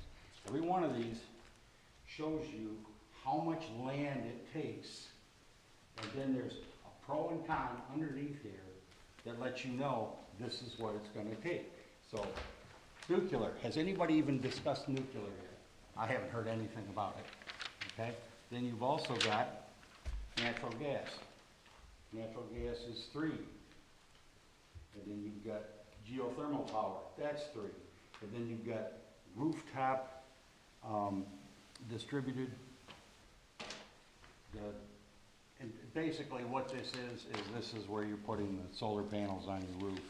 And then after that, it just keeps getting, all these blocks represent how many square meters it takes of each type of power. Coal, utility scale photoelectric, solar, they've got all of this. And in each one of these things, they've put together a summary for each one, okay? They'll tell you how it affects the wildlife, but they also tell you how it affects us. It's a very good piece of paper here that I had a bunch of people working on for me. I've got documentation regarding the water from the U.S. Geological Society. I've got information. These are the wells that are in the area. This is also on the Eagle. And again, the decibel scales, if there's any doubts about, well, what's that sound like? Okay, and then we're gonna start talking, well, we're talking averages, because the averages that you're getting on these things are up and down, and you don't wanna see averages, you wanna see maximums. Maximums, because I don't wanna be sitting on my deck hearing 70 decibels when it shouldn't be any more than 40. And they're gonna do it. And as far as the water goes, they're gonna do whatever they want to. It's the old do what I want and beg for forgiveness. You need to hit them with minimums of $500,000 penalties. Anything other than that, and I'm not talking one time. I mean, what do we got, 100 bucks, 500 bucks? Pull that out of my wallet and throw it down there and tell them to shut up, keep going, just keep paying them, paying them. You make it $500,000 instead of 500 bucks. They take notice. You need to make sure that the penalty is equivalent to the crime, because if it's not, screw that. I don't care what you think, right? That's the way I look at it. I have to pay fines almost every day in what I do because somebody did something wrong. All around the world, I gotta pay 200 bucks if one guy takes a $3 part and does it wrong. And I get a call from halfway around the world, somebody saying this is bad. It's 200 bucks. There's 2 of them are bad. That's 600 bucks. 3 of them are bad. That's $1,000. Okay? You need to look at what's going on out there. Make sure that you're not letting billion-dollar organizations nickel and dime this place to death, because that's ridiculous. You hit them hard. You hit them as much as you could get. I've been in the auto industry for 45 years. I have dealt with vice presidents at Ford, GM, Chrysler, purchasing, engineering, quality. You don't play with these guys. You stand up to them and you say there ain't no way in hell. I've had a guy tell me I'm charging you $800,000 a day because you just shut down my plant. And I said, you shut down your plant. That part is not bad. I don't care what you say. You have to stand up to big money, big time. And you need to make sure they understand. We're not screwing around, because if you screw around, you're gonna get walked on, stepped on, dragged through the mud, and then end up costing me and all of you in this room and 1,000 more people out there. You're gonna end up paying with everything you've got. I know, I do it for a living every day. I fight big money every single day. I also stand up for quality. I stand up for the environment, and I stand up for safety. That's my job. I stand up, and we need to do that here, folks. We've got to stand up, or we're going to walk all over. Trust me. Thank you, sir. Anybody else? Mic's open. Okay, any no other takers? I'll entertain a motion to adjourn. Sorry, I get a little bit excited. This has a whole bunch of stuff in it that we're ignoring completely. You guys all familiar with this? It's called the Livingston County, Michigan 2025 Sustainable Agricultural Food Systems and Rural Environments Plan. This is where, we might as well throw this gold medal that you got for this right out the window. Have you read it? Have you looked at it, what it says? Holy cow, it is a wonderful document, and it's being ignored. This is one of the best things that people came up with around here. It's being ignored. I second it. You get support? I'll second. Second that, adjourn. I got 2 seconds. Must be a good motion. Motion from Rob, second from My friend. Trent. Okay. All in favor? Aye. Aye. Our meeting is adjourned. Thank you, everyone, for your